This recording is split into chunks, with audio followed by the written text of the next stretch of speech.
will call the meeting to order. And first, we like to go around the room and say who we are, so everybody knows who's in the room with them. Some old and new faces. So again, I'm Charmaine Seavey, Chair of EDC.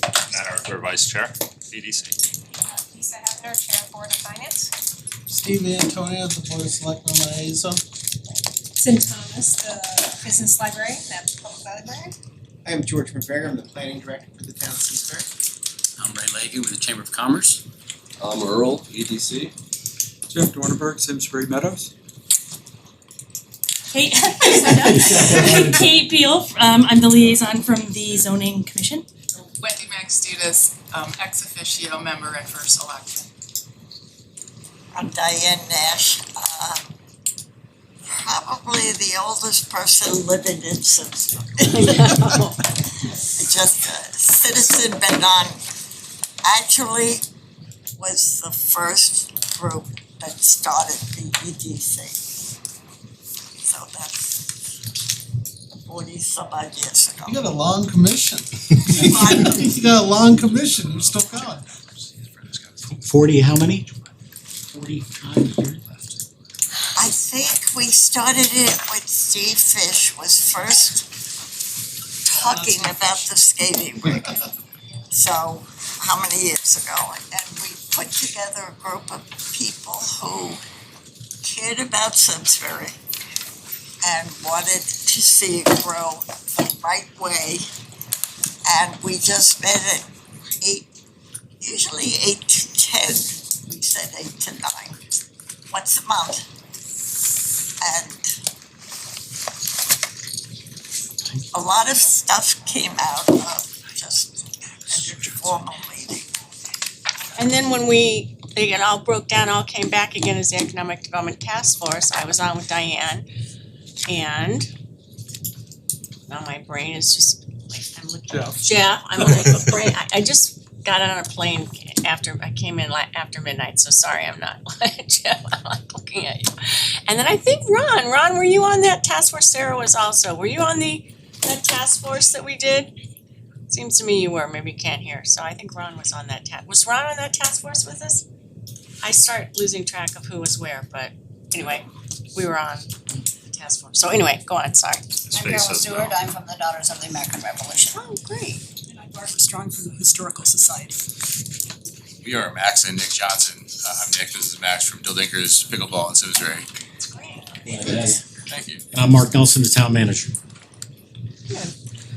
Okay, so anyway, first up, our main discussion is always about the challenges of growing the grand list. So I always like to say that's what we're trying to do here, as well as keep the charm and open spaces and everything we know and love about Simsbury. And so I'll let you introduce yourself. You're the first ones up here, so you can stay as long as you'd like. You can tell us all about your new business and what you're looking for help with or what you're all about. And like I said, you can stay till the end or you can blow out if you don't want to stay. We love help promoting. Me and Nick, we're part of the Pickleball Brothers. There's 5 brothers. We all grew up in Simsbury. Graduated from 1981 through 2000. So the pickleball business should open September 6th. We'll have a free week of pickleball. The place is looking amazing. Everyone that comes and checks it out so far is kind of. Where is it exactly? 500 Bushy Hill Road in the old Home Goods. Simsbury Commons, formerly the Farmington Valley Mall. Where I used to camp out as a teenager for concert tickets. Madison shop. Yeah, exactly. Sorry, old guy again. Yeah. Concert guy. Yeah. It's gonna be a cool facility. We were hoping to be open on the 1st. Had to get it pushed forward just a few more days. Just kind of sent out notification to all of our members. We had a lot of early member signups. So we have about 73 members. And I'm sure that number is gonna jump after we open. A lot of people wanna see the facility. I think that our franchise owners, they've seen in Maryland, where they're originally from, a lot more registrants ahead of time because they have a pickleball community there that was kind of aware of what the original founders were doing. And so they knew and had faith in it. Here, people are more skeptical, a lot of people play outdoors and they don't, we aren't as established in the pickleball community as the original founders were, so it's been like the real dedicated people that just know that they're gonna love it and know what we're selling are in, and I think once people see the facility, it's gonna really explode. But yeah, we're on the very tail end of setting up the space. It's gonna be cool. So you have indoor courts also, is there a snack bar or what else is So inside? we have 7 indoor courts. They have what we call pro cushion courts. They're cushioned courts, so they're easier on everyone's joints. They're also championship size for people who wanna be more competitive. There's vending machines. We have a party room with, refrigerator saying countertops, put an extra counter area in for food, so if people wanna bring in food. So, part of this too is we're very community focused, want people to have events there, and it can be part in the party room and part on the courts. There's at least, 12, there's about 60, 70 seats in the court area and then another 24 in the party room, so we can hold pretty decent events. Is it a franchise? So maybe I should So, know it's a yeah, franchise, Dill right? Dinkers originated in Maryland. They have 5 places in Maryland now, but then we became one of the first regional developers. Now they're up to 22 regional developers. They're all up and down the East Coast. And in San Antonio. Yeah, San Antonio, Arizona, and but they've sold over 300 units. We're one of the first non-corporate franchise units to open. Wow. There's a One of the very couple. first. So do you get access to, if you travel, like can you go to the other ones or? That's part, like, there's a membership, and if you're a member, you get half price court fees and deals on numerous things, and then you can play at any club as a member. The biggest thing we're offering is programming, because typically when it comes to pickleball, people just walk on to courts and four people might go and just try to claim a court at a public court, or they'll do what's called open plays, which is generally how it works. In open play, usually 4 people would take a court, and then all the courts are full. The next people in line would kind of just put their paddle in line, and when 4 people come off the court, the next 4 go on and rotate. And it's free because it's at a open court in Wolcott Park, for instance. What we'll be doing is more structured, organized open plays where we might designate 4 or 6 courts with 6 people designated per court, so they can kind of rotate 2 off, 4 on. We will take a list of attendees before the open play, organize them by rank, and then group people based on ranks. You're playing with skilled people, which is, there's a lot of complaints in the pickleball community about how it works out in the field. Sort of Because system, right? there's people that are playing Yeah, that there's are brand new player beginners, rankings. they've never played before, playing against people who they were just got lined up with because they were in line, who are almost professional grade players, and it's just not fun for anybody. So we'll be offering that open play feature. We'll have clinics, we'll have lessons, we'll have tournaments eventually, probably do quarterly at least tournaments. We'll have leagues that run for 7 weeks that could have anywhere between 16, maybe more teams per league. That'll be targeted at specific skill sets. We'll have a beginners league, we'll have intermediate leagues, advanced leagues, and everything in between. So lots of different programming and some fun programs too, like pizza and pickle, a kind of a promotional thing. We're gonna get Luna's involved and bring them over because they're right in the same plaza. You provide dinner, and especially during off-peak times, Saturday night isn't really a big pickleball hour. People are doing other things that time, maybe at Apple Cinemas next door. So to bring in people, we'll be doing fun promotional stuff like doing a pizza night, doing singles mingle where people sign up as an individual and just going to meet aged or demographic people. There's kind of limitless programs when it comes to that kind of stuff. And I think, part of that Simsbury Commons, they're trying to make it more of a recreation plaza. Right, we have the trampoline park supposed to open in about a month, and then we have the cinema, and then we have pickleball. Unfortunately, the go-kart place went out, but hopefully we'll have another recreation thing. And some chicken. Yes. Yeah. That's And- very I'm important. excited about I raising forget that. cans. Yeah, and we've already met Chicken, with, pickleball, chicken, Pickles and goes chicken, hand in chicken and hand. pickles. and we met with their head local marketing lady, and we're gonna do promotions with them too. And Lisa, Lisa from Lisa Luna's, we worked out a deal with them. One thing I don't know if you guys can help with, but we wanna get the schools more involved. Pickleball clubs through the schools. Yeah, clubs or club leagues. Like we know in Massachusetts it's now a high school varsity sport, so I think it's only a short time before Connecticut does it. Maryland, it's a required school sport, I think now, pickleball. Is it at the Olympics yet? It's No, gonna be in not yet. 2032. 2032? Yeah, not 20, I don't think it's gonna make it to 2028, but 2032 it will be. It's a competitive professional sport, it's a collegiate sport, and it's becoming a more competitive high school sport, but we would love to see it come to, the Farmington Valley and to be involved in any way in helping develop that. So tell me about the memberships, how much are they? Are they annual, year, 6 months, what are It's a these? yearly membership. Right now, like for a single person, there's an introductory member rate of $400 for a year. Non-introductory is $475, and then it just goes up a little for couples and for families. The memberships basically get you half off of all your open courts or open play. So if you're signing up for open play is like $20 for an individual to sign up for a 2-hour session with like 5 other players. For members it would be 10. Court fees, like if you're just booking a court, you just wanna rent the court out and reserve a court for you and 3 friends or 2 friends or 1 friend, you're paying $8.50 per person for like a 4-player rental.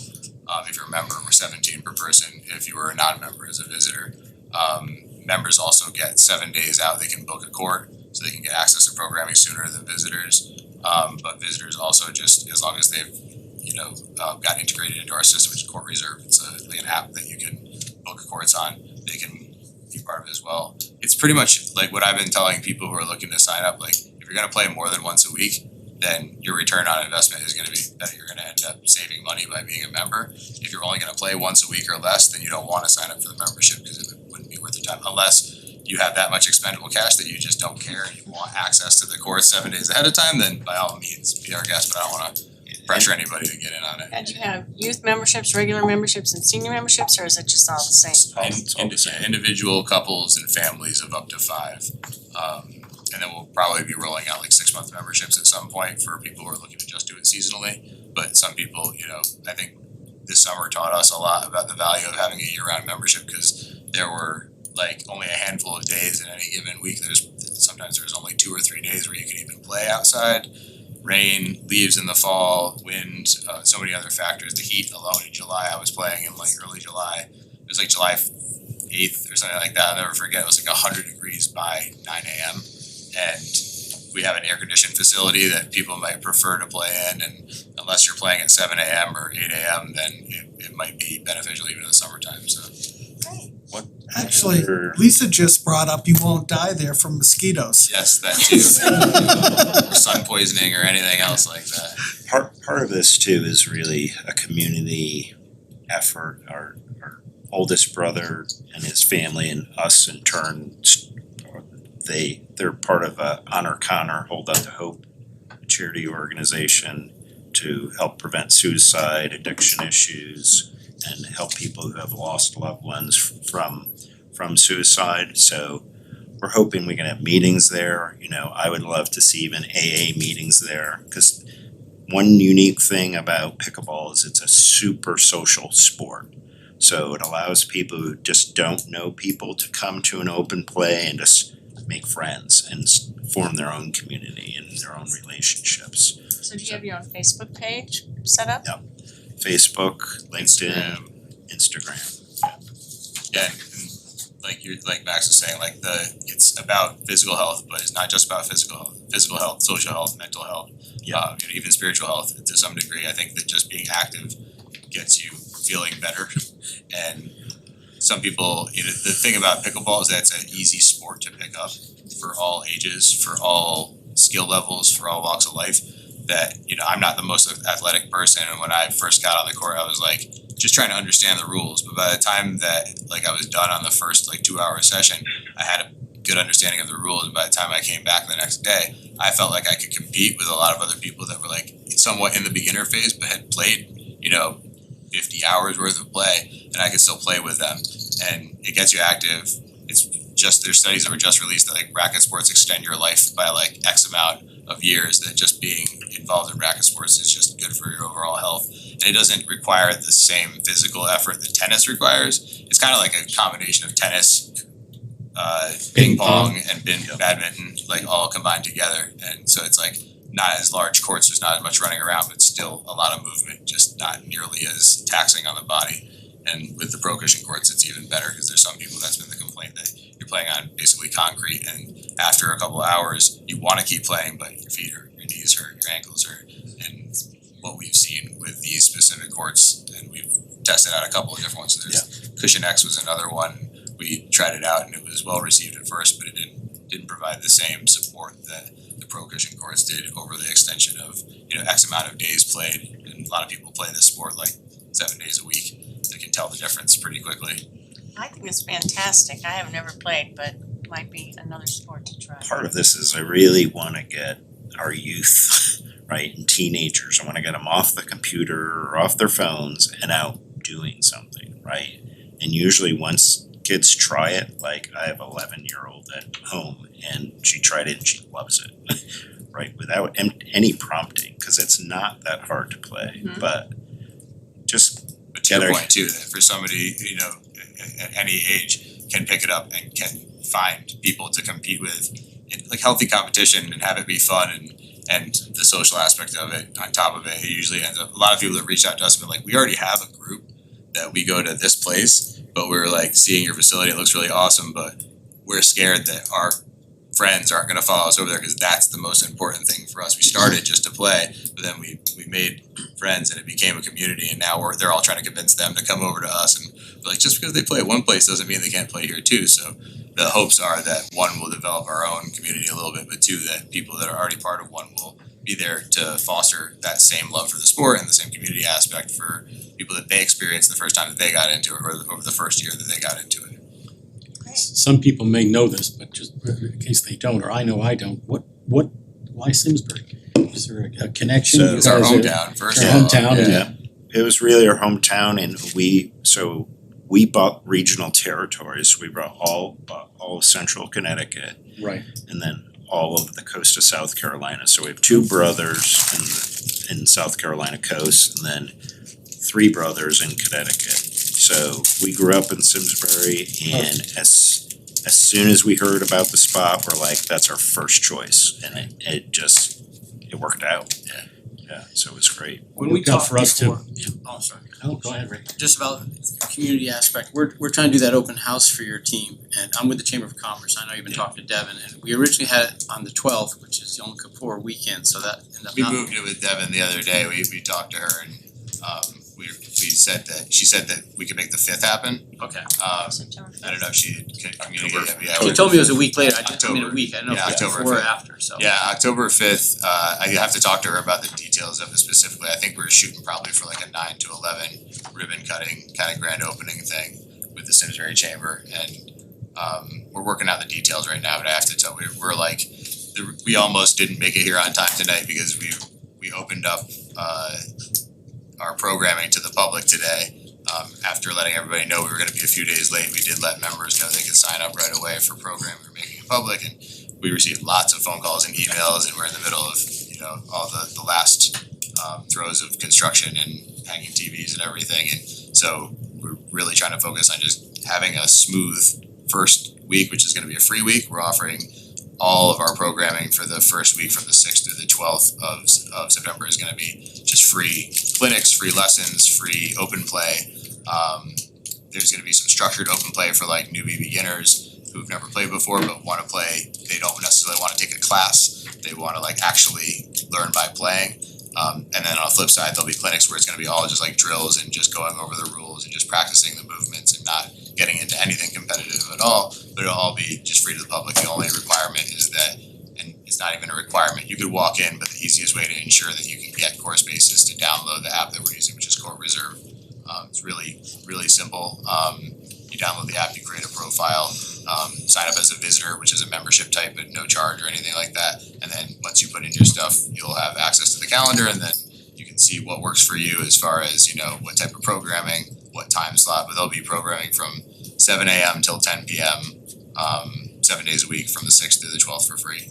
And after that, it'll be paid programming and whatnot, but once we get through I think through the first couple of days, we wanna make sure we lock down what we wanna do with the chamber for ribbon cutting. We need to buy a ribbon, Devin told me. No, we got the ribbon. You got the ribbon? scissors. Yeah, we got you covered. Alright. But I also wanna do an e-blast about that free week, Yeah. because that will help promote a ton of traffic for you, so I- when you have that as a PDF, again. I put it in something in the calendar, and in the hot deals section, 2 days ago. And I know that the events email went out yesterday. I didn't see us on it, so I don't know if something got lost. We were also in the middle of changing the date from the 1st to the 6th. Yeah. And I had called Devin and kinda gone back and forth and got confirmation that we were good, but then I didn't see it. I got the chamber events email, and I got the hot deals email, but the chamber events email didn't have anything in it. I don't know if she was publishing it as I was editing it or what, but the hot deals portion went out, so at least that's in the community to some degree, but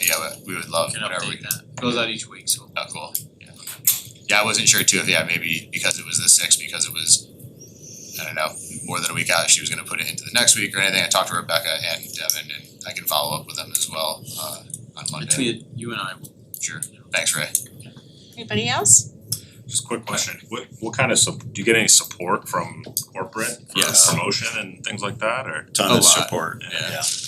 They're new too. I mean, they opened up their first location not too long ago, a couple of years ago, and the franchise aspect is new. It's like they're still developing, so I think they're learning a lot from us. Okay. And we're learning a lot from them, and we're able to like go over those things. They're so like, we went to Maryland and we did like a set training with them. They call it, there's the ready training, which is, you know, online, just like kind of going over the basics, and then set training, going to their facility and going to their offices and going over all the ins and outs. And it's a lot. It's like Max described it when he did it twice, and he described it as, you know, drinking from a fire hose. It's a lot of information. There's definitely room for them to like change and grow and develop and expand upon it. But I mean, they just sent out the original director of pickleball at their first location, who's now their like chief pickleball officer, and our representative to be with us for the past couple of days, just to like go over like what do we need to do to get through this step, XYZ, adjusted everything, helped us adjust that start date based on where we were at, what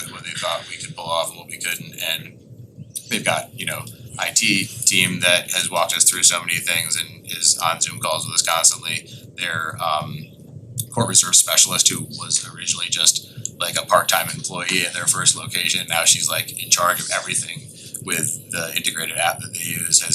I think I called her like 20 times today, and she was with me every step of the way. So yeah, they're a really good, very like down to earth kind of grassroots company. I did a lot of research before we picked Dilt Dinkers. There's 4 or 5 main players in the space, and bar none, they were just the most down to earth people and supportive people, and I didn't feel like they were trying to sell us a used car, right? And even the cost to get in was cheaper than the other ones, but really I went and I came back and I told my brothers, like, and they're just great people, this is the one. Yeah. Tons of support, tons. Great, thank you and welcome, well, you're already from Simsbury, but I was gonna say welcome to town, Sorry we talk so much. No, Nice. it's all good information to hear.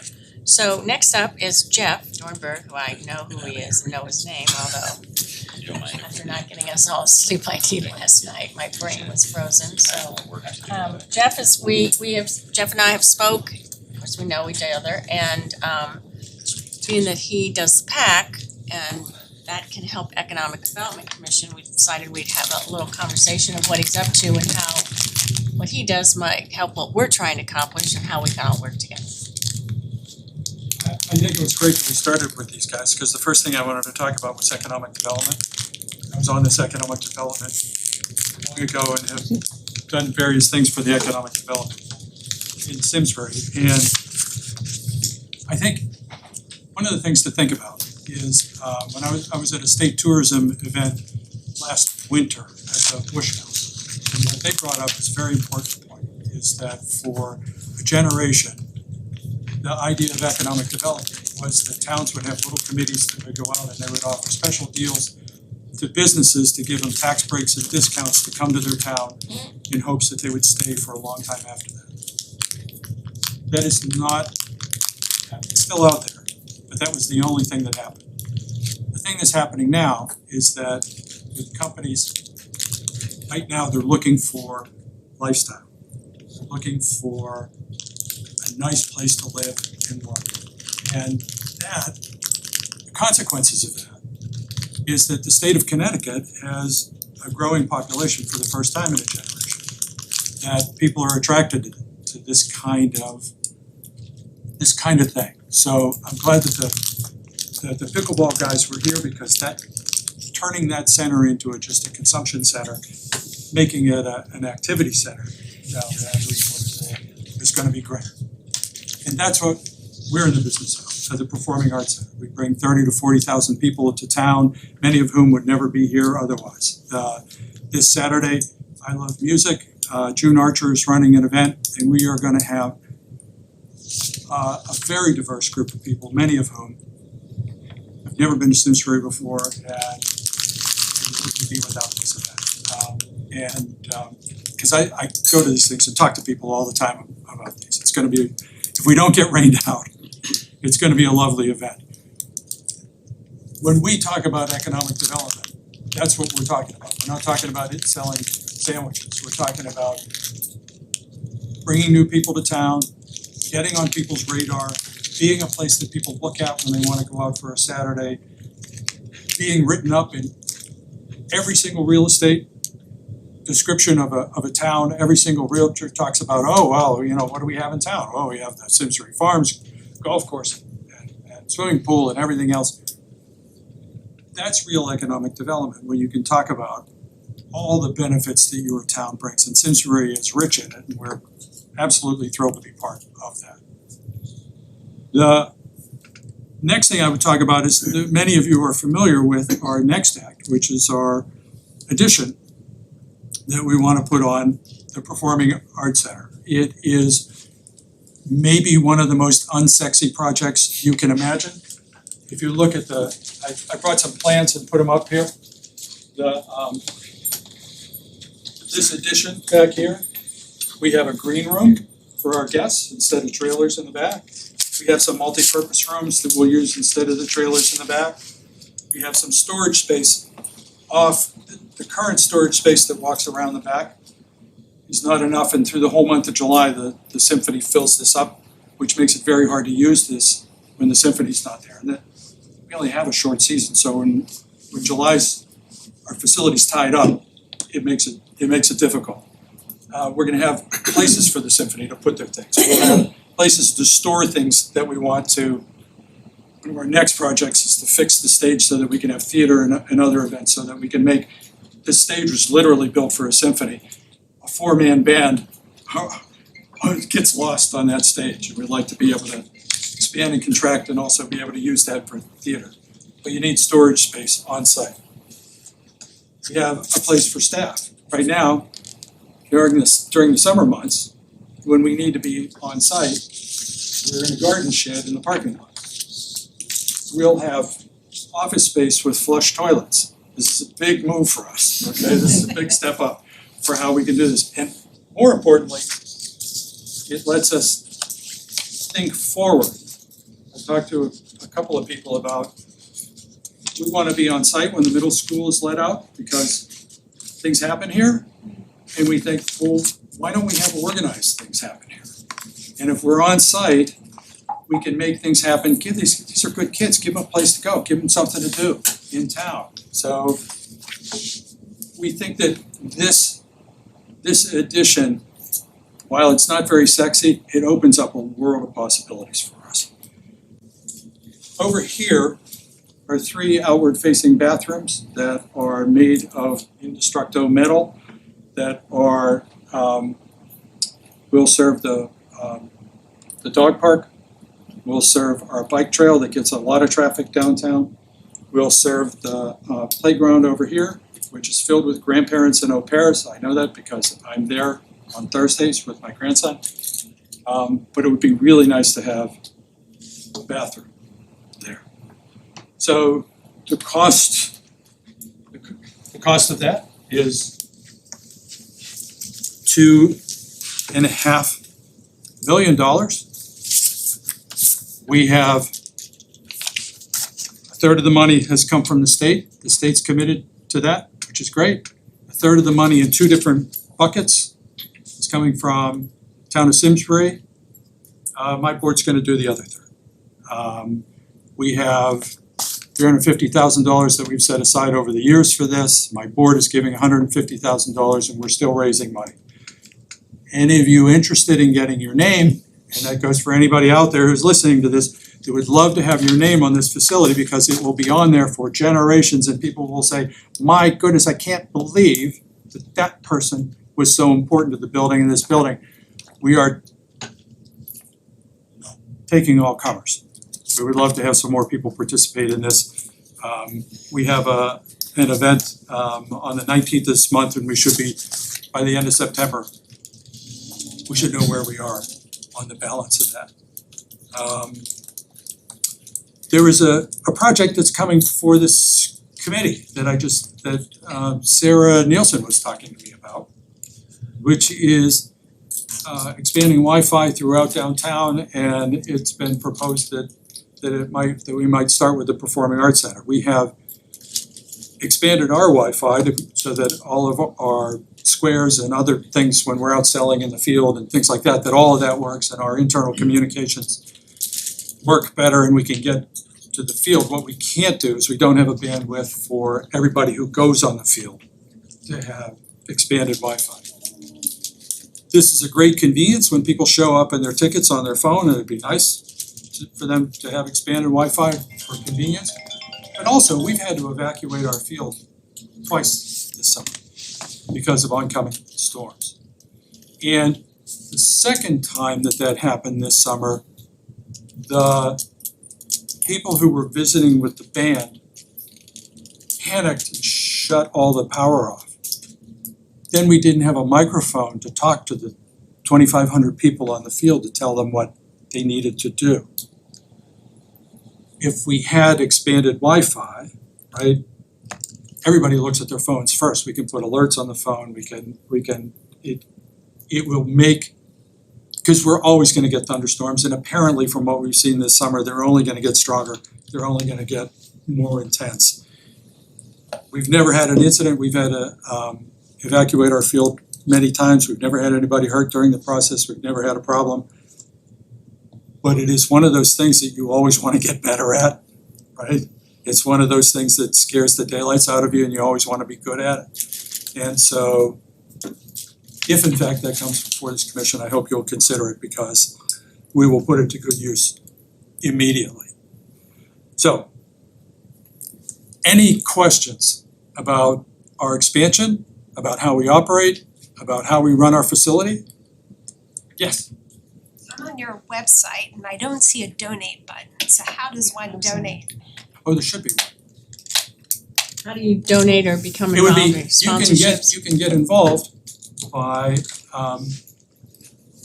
going to the website and at least if it says get involved, you'll find that. You should have a donate button. Yes, there is but I don't know, it may have disappeared on the Takes cash. on this. You can always reach out to us. It's simsburymeadows.org and ask to volunteer or make a donation.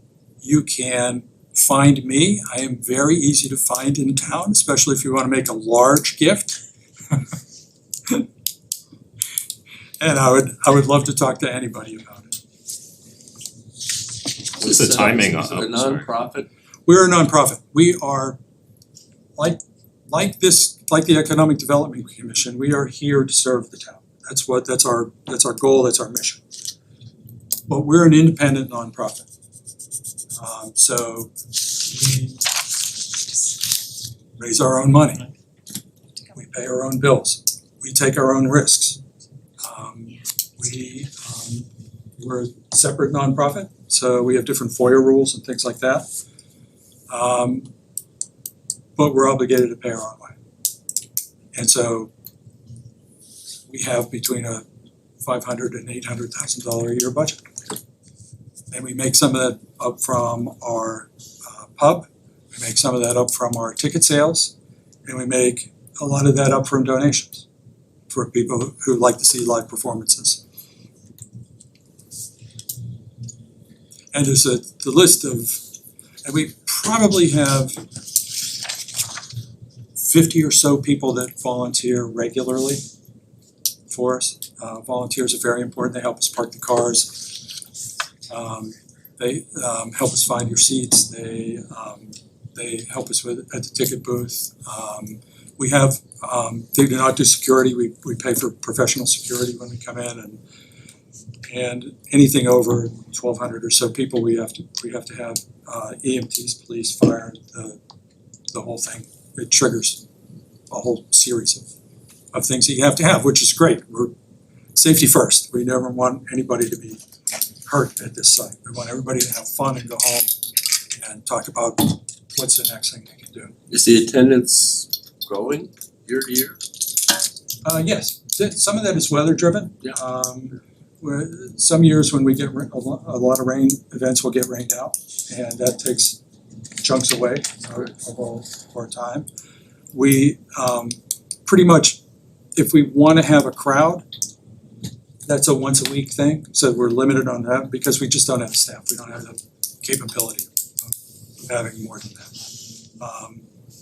In our midweek things tend to be lightly covered, but there was a Elton John tribute band, 800 people. It was a perfect night. I don't know if any of you were there. It was a perfect night, and there's 800 people picnicking, toddlers running around all over the place. This was just last Wednesday night. And it was just like, that's why we do this. It was just a beautiful experience. And then he was done by the time it got dark, and everybody walks to their cars and goes home.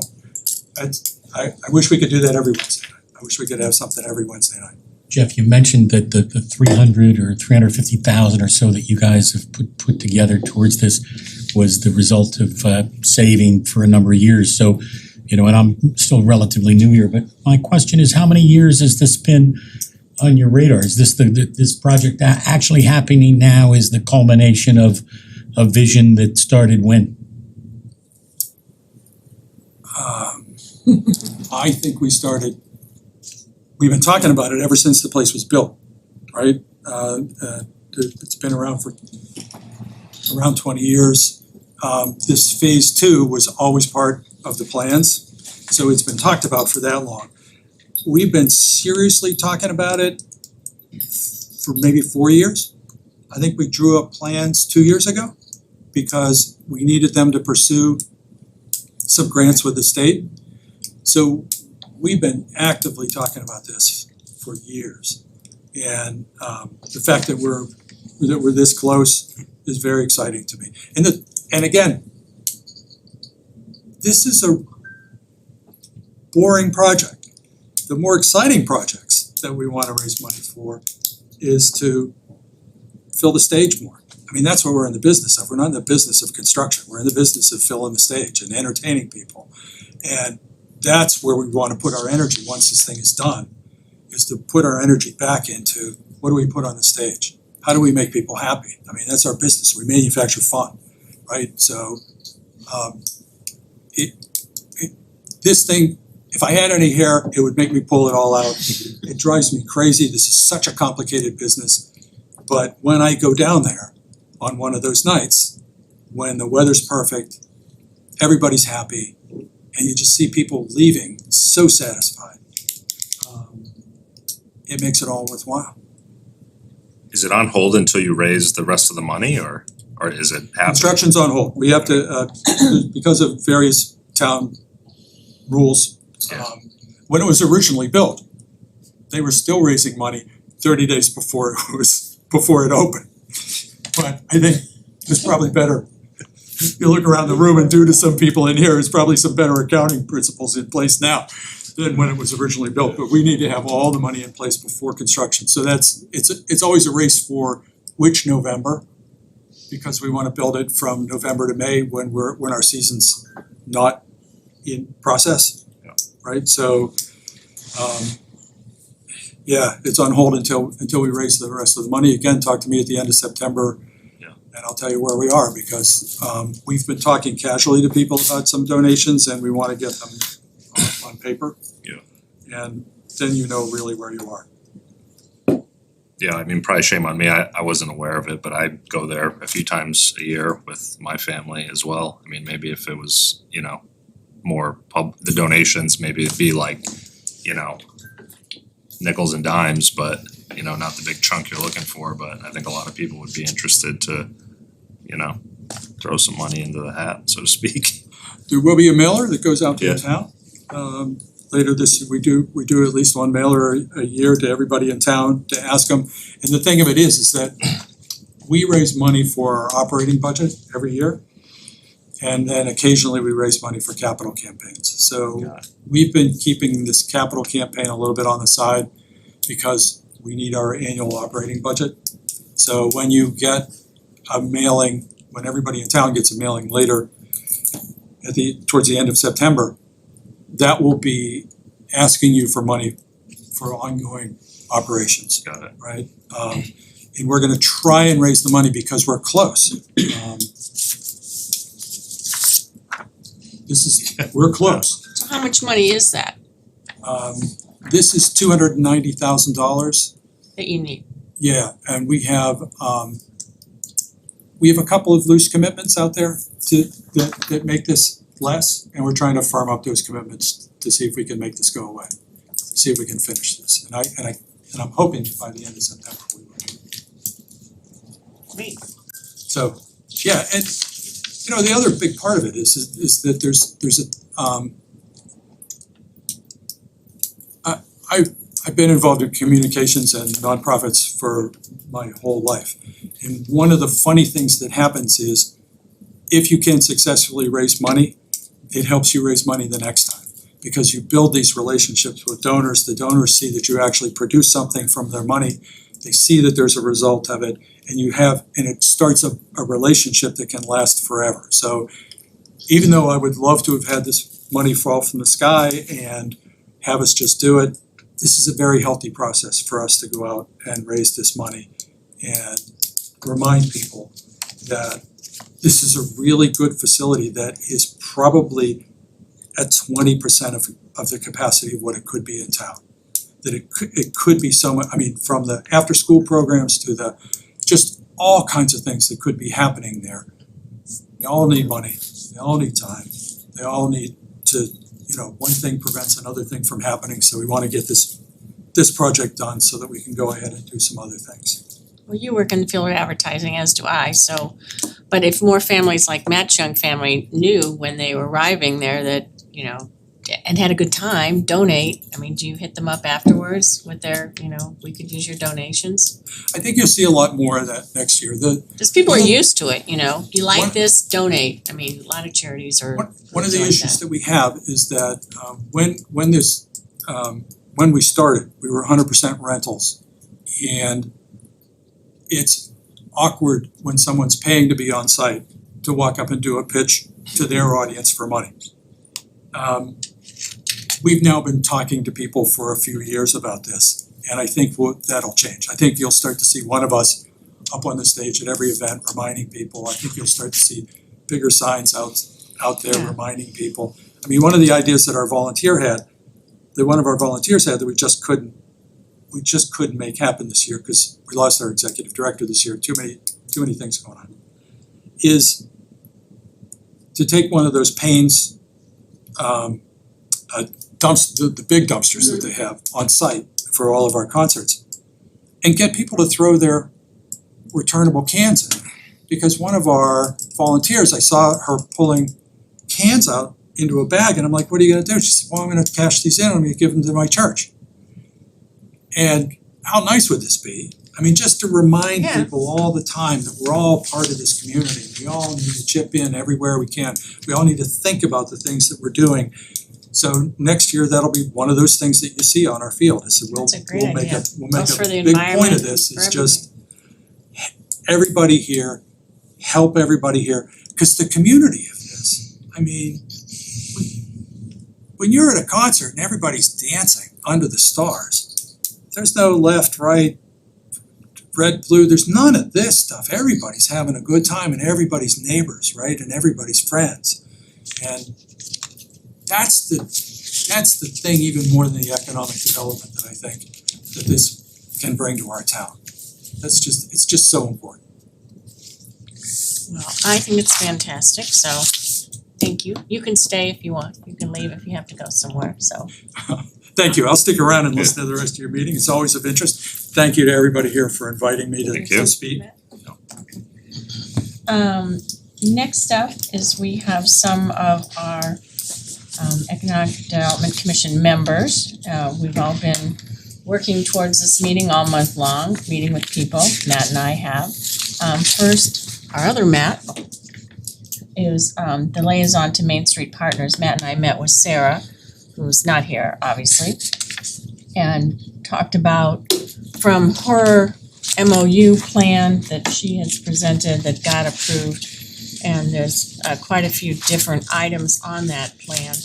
And so we had a discussion which Matt can summarize about what are a couple areas that us as a team could start helping. I mean, this is like putting out there, we could help on these 3 things we came up with.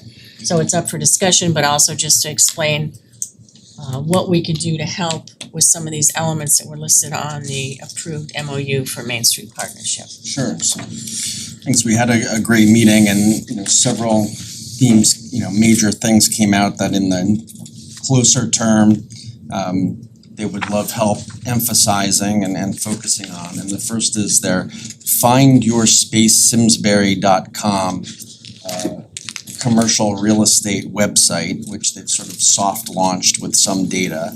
And it's basically a free service for those looking for space for their businesses, small to large businesses, and those with space to rent or to use can meet up.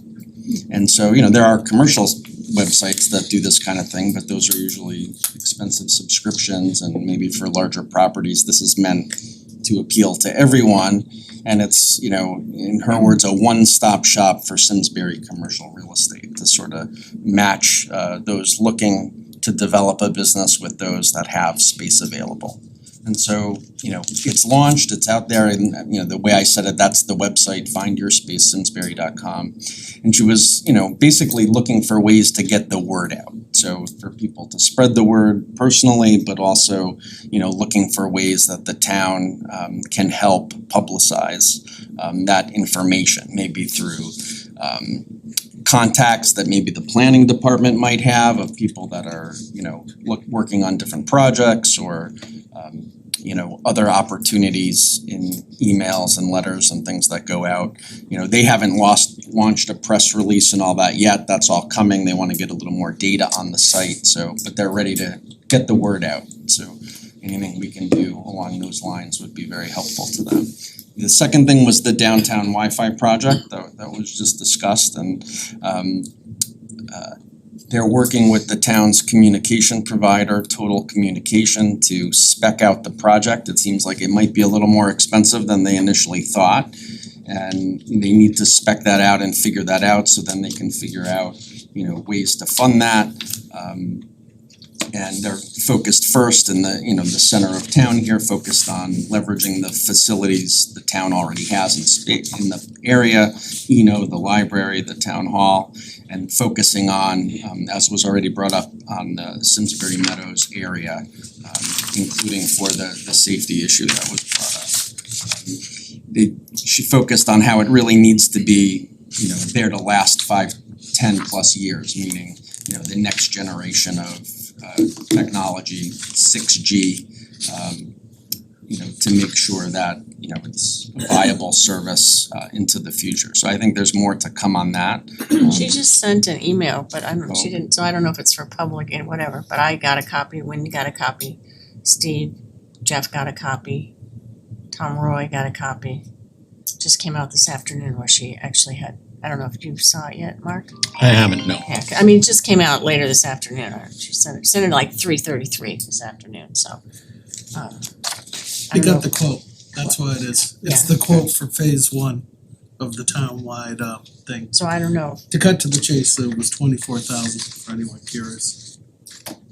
but then this I thought something in it said 15, or she was, oh, that's what it was, okay. That hasn't been dispersed. High estimate. But she's also, the rest of the email, just as long as I mentioned the first part, where she's pursuing a specific grant in the hopes that that will help offset it.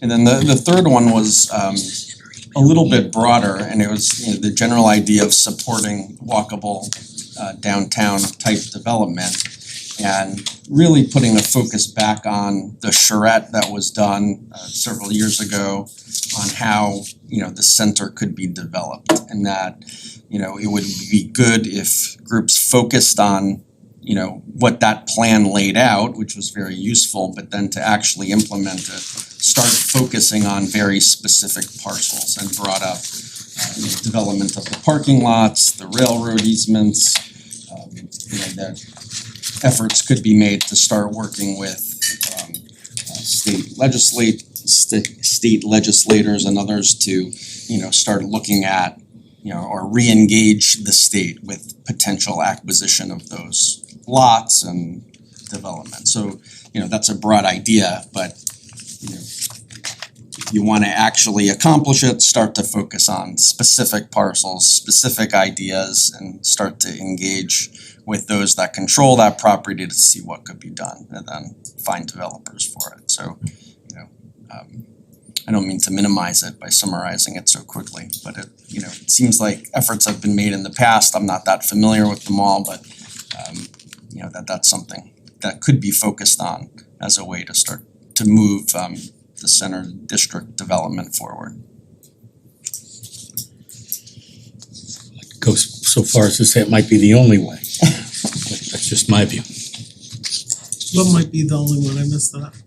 That whole thing that you just heard, it seems pretty important. The charrette. Yeah, and the with acquisition of those properties. It's great to us, cause as you know, Yeah. I think everyone also has a clue, we don't get a nickel out of those, Nothing. not even 5 cents worth of taxes. So if we can take ownership, even if we're a conduit to development, that would be a boon for our town, but it would also make the walkability of our town center that much more of a real walkable space. And it abuts Matt's property, which is really the highlight. And the performing full arts center. disclosure. And so Sarah, because this was all new to me, was saying there's ways, if we engage Melissa Osborne, whatever we can do in the state to see about. Well, I've had some conversations just since I've been here with the state, so it's not that nothing's been done. There are some environmental challenges, there's significant conditions that the state may want vis-a-vis what we could do with the properties. So there's a lot of work to be done there, but so I don't wanna leave the group with the idea that, you know, the idea was hatched years ago and nothing's happened. When I got here, we circled around with staff members, brought this back up, and at least now I'm in the loop in terms of what those challenges are. And we get some guidance from our Board of Selectmen and others. We can get together and decide what we wanna do. Because it's more what we as a team, what individuals, you know, can jump in and help make those phone calls, do those meetings, do whatever. But I think we can't reach out to, you know, electeds and others at the state until we have a plan Yeah. of our own that makes sense, which that means putting the right people in the room. But now we have it like identified as kind of a hotspot that we can jump in and help when the time presents itself. About the parking lot areas? We are. All those areas. My understanding is there's 2 lots. George knows much more about this than I do. Are there 4 or? Yeah, there's 1, 2, 3, 4. Who owns those? Yeah, I think it's right. State. I mean, it's not a We need huge, to it's get not them a back. huge amount of acreage, but it's we would have urban density there.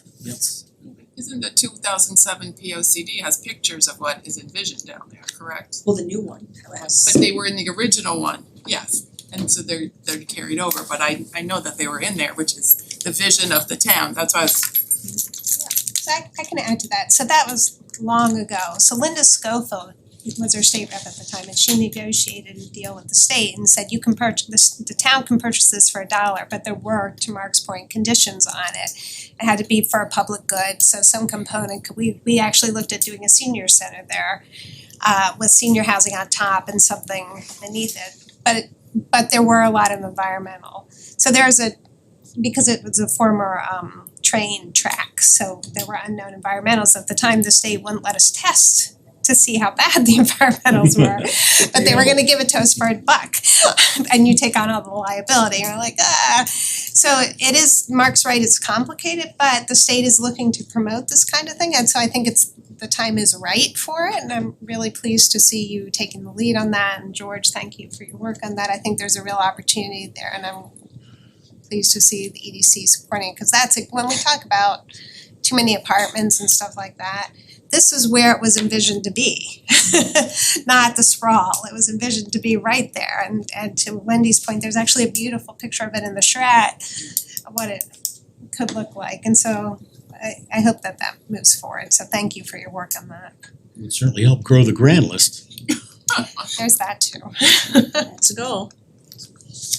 Okay, great. Then Brooke, who, she's out of town, I didn't know if she was gonna make it on Zoom. She's been looking at the website, and Mark had just sent another email, so we'll probably have to table that till next month. As far as, Yeah, the only question I had was, I know Brooke had mentioned in her email, Charmaine, that she was terming out or leaving the EDC, so I don't know what the timeline is. I know later we're gonna maybe, if you were talking about the membership, but she's over the end of October, okay, so we have her for a little while longer. So we have her a little while, and so if there's anybody else who's interested in following this path, she had found this Civic Plus municipal, but Yeah. that might be the answer, that might not be the answer. But as you were saying in your email, we are also looking for a big overview, broad strokes, so this is kind of what we did years ago, Jeff. So kind of again, cause that was years ago. So Glad you're here. time for a refresh, yeah. Maybe I'll vote you in to be chairman on that again, Jim. Anyway, all right. And then Sin Thomas, who's working on tourism, for those of you in the room who don't know, tourism used to be a separate committee, which I was on, and Dominique Avery was head of for a long time, and Pat Carbone, a bunch of other volunteers, and then during COVID, it just kind of disbanded for various reasons and filtered out. So, but we still have, tourism is still an important part of economic development. And so Sin has offered her services as well as the library and plus some of the other historical society and other groups so that we can get something going again. Yeah, where we're starting is with the visitor center, just because the chamber has moved to out of a physical space. So the visitor center did not exist anymore. It used to be at the library years ago, I've heard. So we're gonna move the main visitor center back at the library just because we are open with the most hours and most days of the week. But there is a meeting coming up in September because there is some crossover with the Simsbury Free Library, the Historical Society. We're just gonna meet and have it and share information about who has what, who's done things before. It's quite complicated and we don't wanna duplicate efforts, we wanna just complement each other in having this visitor center and being able to direct people when they're coming here to the proper place, what they're interested in. So it's kind of right at the beginning of figuring out a plan for it, but we have a meeting, everybody's ready to go, so Is it September 12th? September 12th At what at the time? library, it's at 9:45 a.m. An agenda will go out next week. So We'll add Dominique to that list too. I've been in touch with her, she will be coming, yes. I mean, anybody's welcome who wants to come and be involved. Sin, which room is it in, sorry? It's in the WeTalk room, It's in Wetumpka. unless we get too big and then Yeah, you might find get another a space for lot of us, people. yeah. That's good. Yeah. Thank you. Okay, next, We're on to Granby Simsbury. We've been talking to Ray as far as being, you'd call a special agent to help us with a plan that we've been talking about as far as reaching out to. It was for those of us who were in the old Economic Development Task Force and even the Economic Development Commission. They had been doing some outreach, so that has been done. We were just talking about doing it in kind of a new and different and more specific way. So do you want me to, how do you want me to do this? Wanna describe what you're, so we're talking about Ray, who, as we know, is the head of the Simsbury, or Granby Simsbury, I still say Simsbury first, but we merged with Granby. They merged during COVID, as a lot of other chambers did, just for economic reasons and keeping everything together. The chamber serves a little bit different audience than does the Main Street Partners. Main Street Partners is a brick and mortar business. Myself and Matt both have businesses that we run out of our homes, so we're never a part of I'm a part of it just because of involvement with Sarah, but there's so many people that the chamber reaches that Main Street doesn't, different types of people which are all important to economic development. And so we've worked on trying to get together a list of possible businesses to go to with very specific questions asked, and not just waiting until it was all done, say we meet with 4 or 5 people and have like a summary. So it's not like, over a long period of time and then getting one document. We're talking about more ongoing documents, so we'll know where we stand and what businesses are looking for. And these are businesses that are in Simsbury, not in Granby. And also, it also spreads goodwill, because we'll be in front of people's in their business saying, we're here. And it wouldn't just be Ray meeting, it would be Ray, myself, or another person from Economic Development Commission, Mark, somebody from the Board of Selectmen. So we're doing a reach out which tells people, it's more detailed than just here we are, what are you up to, what can we do to help? It's a little bit more detailed than that. But it's also being in front of people's face and telling them that we care, we're interested, and what's your idea to help grow the grant list? So I'll let Ray take it from there. That's a preference. That's a great preference, because that's most of the content. The one encouragement that I was given prior to this was to go back and look at the March Board of Selectmen meeting that took place, that was recorded, so that I could try to be more specific in some of the content that I delivered today.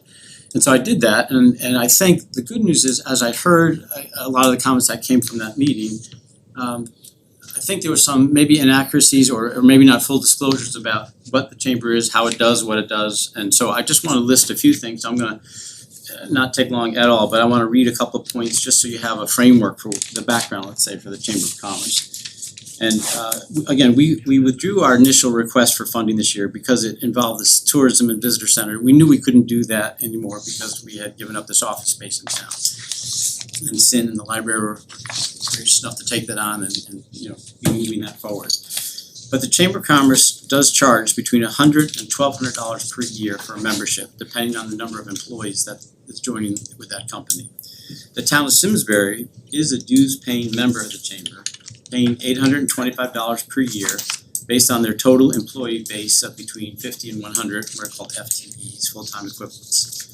The Chamber of Commerce membership includes employees at all the town hall, the Board of Selectmen, the police department, and the education department. So those are all, I don't wanna say grandfathered in, but included in the packaging of what the chamber offers. Here's the part that I don't think was brought out at your board meeting before, was the town of Granby is also a dues-paying member of the chamber. They pay $650 per year based on their total employee base of 25 to 50 FTEs, but it covers similar positions in the town of Granby.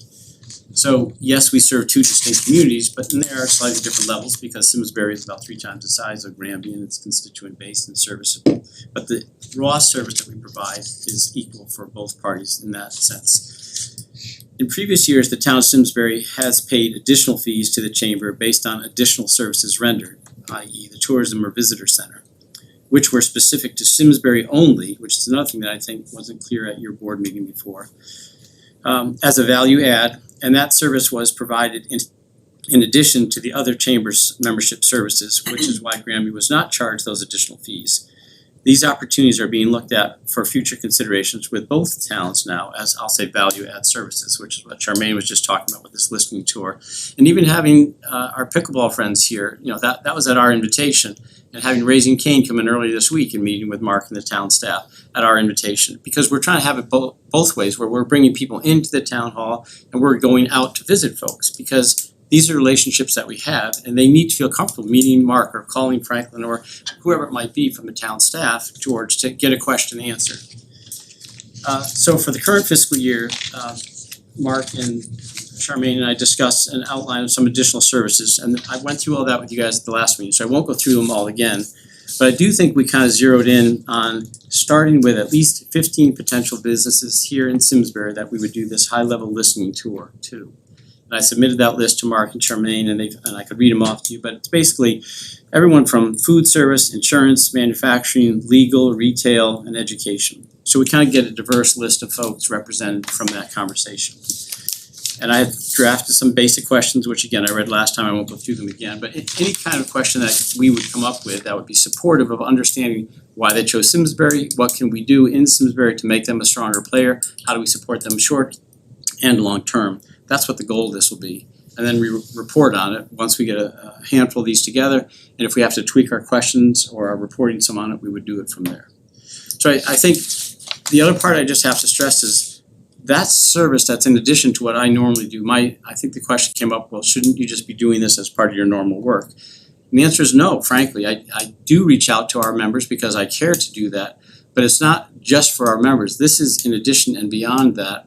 And what I do, we plan 4 major signature events, some kind of things that would take place, at the Performing Arts Center. And we raise scholarship money, and we have the monthly, the coffee connect times or the after hour meetings. We do these e-blasts, what I was talking to Max about doing, which was sending out an e-blast to announce what's going on in their business to our chamber chatter and our 2,500 member mailing list, so that we can help promote the small, medium, and large business in ways they can't do on their own, particularly as they're trying to get established. So providing those local outreach, doing the ribbon cuttings, the open houses, we're similar to Main Street in that effect. And all the social media services that we do to help promote these guys. Because again, with that size of a chamber chatter mailing list, we can get the word to people that they would not for years be able to get it out to. I do think we're well equipped to do this. We have a good reputation in town. I think I've earned some credibility by going out and helping some of these small businesses look at their balance sheet or reestablish some of their cash flow analysis statements so that they can be better prepared to survive. That's the kind of credibility that I think we uniquely bring as a Chamber of Commerce to the Economic Development Committee and to the town. So with all that in mind, I still hold that I think the listening tour is a good positive way for us to launch this sort of extra service that we can do. And I do believe it would bring value to the town and economic development. And this is specific to the Simsbury Economic Development Commission. This is not a chamber product, it's not a chamber list of questions. It would be questions, it's directed by the Economic Development Commission.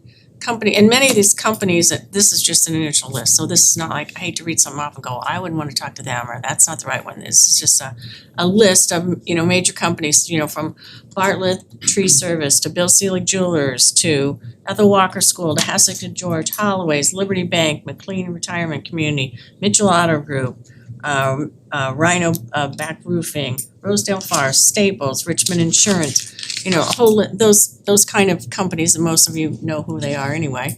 And many of them are already chamber meetings, so this is not to go and recruit chamber meetings. I mean, yes, his name is Ray and he's the director of the Chamber of Commerce for Simsbury and Granby, just as I'm Charmaine Seavey and I have my own advertising business, and so does Jeff. So, we're not out there selling Jeff's not here pitching his advertising agency, neither am I. But Ray would be acting as our agent, putting this together, organizing it, working with EDC. It's an EDC project, it's not a Simsbury Chamber product. So. But this is the extension of the conversation around entering into some kind of contract, right? Correct. And it was 15,000? No, this one was barreled down to $7,500 to start with. So But really, so how did it get presented presented to us or last meeting BOE? was 50, I mean, so I'm following the lead of the Okay. folks who are asking for the project to be done, yes. So this is yes, it's a continuation. How did you cut it in half? Well, I was just saying, this was, yes, it was a discussion that we had, an initial discussion, so this is like a little bit more refined, more detailed. It hasn't been submitted in a very, it's been submitted to us, it hasn't been put in submission form to put through town government or anything yet, so. So you had further discussions after the There were meeting. more elements to what we were talking about, so this was like focusing on what we felt was the main project we were looking to start with. Okay. So So Mark, what is the next step then to move forward to try to get, Well, because it would be the town that would execute the contract or MOU. yeah, I would defer to Wendy on it, and I know she can speak to this better, but the 7,500 is already budgeted. The money is in the budget approved by both the Board of Selectmen and the Board of Finance. It's in the contingency line because the Board of Selectmen had some issues and questions. Once those questions are fully addressed to their satisfaction, the 7,500 could be released. So the job of EDC is to hone down this to determine whether it's something that you all wanna do. If that's the case, then it'll go to the Board of Selectmen for approval. It's not up to the town manager. So Wendy, you'll put it on your agenda at some point. It was, as Ray listened, we discussed it at length, I think, if I remember, during our budget session, and because there was no tourist we've been given 7,500 every year or 5,000 in the older days for the tourism center. So we said since there wasn't one, we weren't sure the role of the chamber, and the compromise that Mark recommended was put the $7,500 as a contingency item and have the chamber come to the board and tell us how the money was gonna be used. Yeah. So it sounds like it could circle through when EDC presents their, I don't know how we wanna do it. When I thought it had to go to EDC you comes to guys us with their next. work plan, and if this is an item in the work plan that presents to the Board of Selectmen, we could potentially say that work plan needs the $7,500, but it's still, we have that line waiting there to determine if it could be used and how it would be used. So I'm confused, then how would you proceed? So if it's there, it has to go to the Board of Selectmen, but how would this get operationalized? So The Board of Selectmen's decision is whether to authorize the release of the funding. They're the appropriating body, that's their responsibility. In terms of the memorandum, it would be governed by the recommendation of the EDC and the town manager.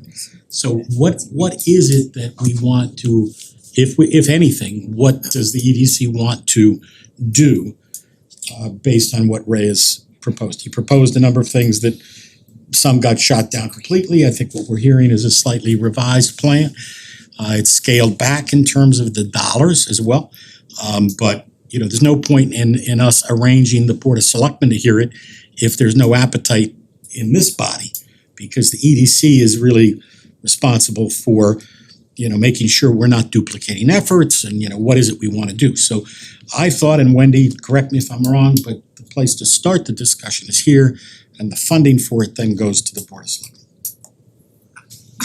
I'm not really sure, so that's all I'm gonna say.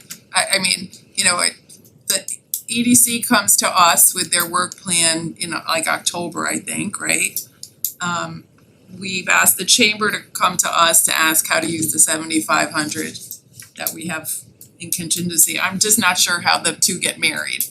And I think that's just something we work out, because the work would be done on our behalf by EDC, I guess, is how I'm hearing this play out. Is the, And I'm sorry. No, I'm just saying, I don't know, it's still gelling, so I don't really have much to say on it. I'm a little confused too. Yeah. Is the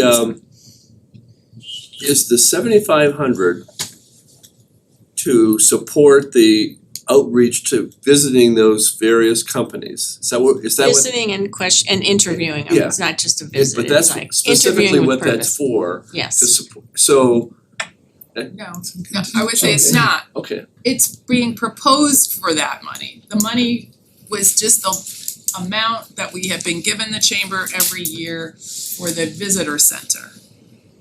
Because there's no visitor center, they're looking for ways to use the chamber and support them with some funding. which would, So we need to approve what the value of the $7,500, if it's worth it for the town. Nobody's made any decisions on what that money is gonna be used for yet. This is to me just an open discussion. There's nothing here that says this is what we're doing for $7,500. So if the EDC said, we think it's worth $7,500 to work with Chamber of Commerce to go out with our members and with them and to interview these companies. Yep. And bring them in. That would go to you and you would approve it maybe or talk about it. If I could, the Yeah, Board of Finance is here and Yeah. they're relevant too. So if it's in the is it in the contingency line item? So to get it out of the contingency line item requires a recommendation by the Board of Selectmen to the Board of Finance and approval by the Board of Finance because transfers require 2 board approvals. So I was not aware it was budgeted there. I thought contingency was just for union negotiation contracts, so that's sort of new to me. But that would be the process. I say one more thing. We've done this before, the EDC. But Not this not is in a like formal way, but we've done I mean, visits. it's the same but different. It's, I mean, Yeah. cause I was part of that This would be group much too. better. So I know what we did before, Yeah, the this other would- people don't, This but would I be know. much better, I'm not saying this, but we've done it before and I think it's a really effective way to talk to businesses and really understand what they need, what their problems are. I thought that was very effective, but it'd be far more effective with Ray leading the charge and Isn't like independent, to me, he's just an independent contractor, but you know, I can hire somebody in my field and Jeff would know it costs like a whole lot more to send someone out and interview and put together some 15 people, so. but the idea would 15 be, businesses. he would lead some members of the EDC to, And we do the would have interviews. like we don't wanna go to people's business and have 10 people show up, but if it was Ray, either myself or Matt, you know, someone from the town, someone from Board of Selectmen, if they wanted to attend. So we would have, you know, Ray plus maybe 4 people, you know, 3 or 4 people, you know. I mean, and it would depend upon, here again, it's also, as you know, calling, scheduling, you have to talk to people to pitch them why you wanna take a half hour or hour of their time. That takes time, effort, scheduling and everything else. So it looks easy on a piece of paper, but actually to get to these people, sign them up, organize, who can fill out the list, we'd have to have a, you know, Franklin or whoever would probably have to help with scheduling or. I think it's a good way to spend the money. Ray, can I ask you a question? Cause to me, I agree with you, but I would think he would be going wouldn't be going with someone from the Board of Selectmen in the town, isn't your goal? I mean. No, it's an EDC project, it's not. Right, somebody from, I said from Wouldn't- EDC and Yeah, the Commerce, but we want input from who, you know, the Board of But are Selectmen. we trying to get them to tell us certain things that would they, do you know what I mean? I'd Like be I, asking a different set of questions than if I just went on my own with the Chamber of Commerce about the trash. These are EDC questions that we are coming up with. I understand that, But what we I'm would- saying it's- is why if we want them to get if we're trying to get certain information, unless you, Why wouldn't they say it in front of a Board of Selectmen person? maybe they don't want to say it in front of an official, a town official or an elected official. Maybe they'd be more open to having somebody from the chamber. Most folks in town are not shy, I have found. Most And people, secondly, I if you think give them it's- an opportunity to speak Well, that's true too. and they say, we're here because if it's me, and I'm just a private citizen, or if it's Mark or Wendy or anybody else, and if you're sitting there going, I know this and ask, you know, if we want your opinion, please tell us. Most people will tell you. Okay. And if they say, lay it all out, we wanna hear from you, they will tell you if you really make it clear you wanna hear what they have to say. So that was Probably how what you you wanna know. envisioned it, was going with a group of people? Yeah. Okay, that's what I guess I Group size will that's- vary based on, Okay. I mean, if we go to Staples, there, you know, you're Should- gonna talk to 4 people. Just to back up just a bit, so it's I won't say unfortunate, but because of the way it was budgeted, we have a multi-layered approval process. And that's complicated but not impossible. Might take a month or 2, it can be done.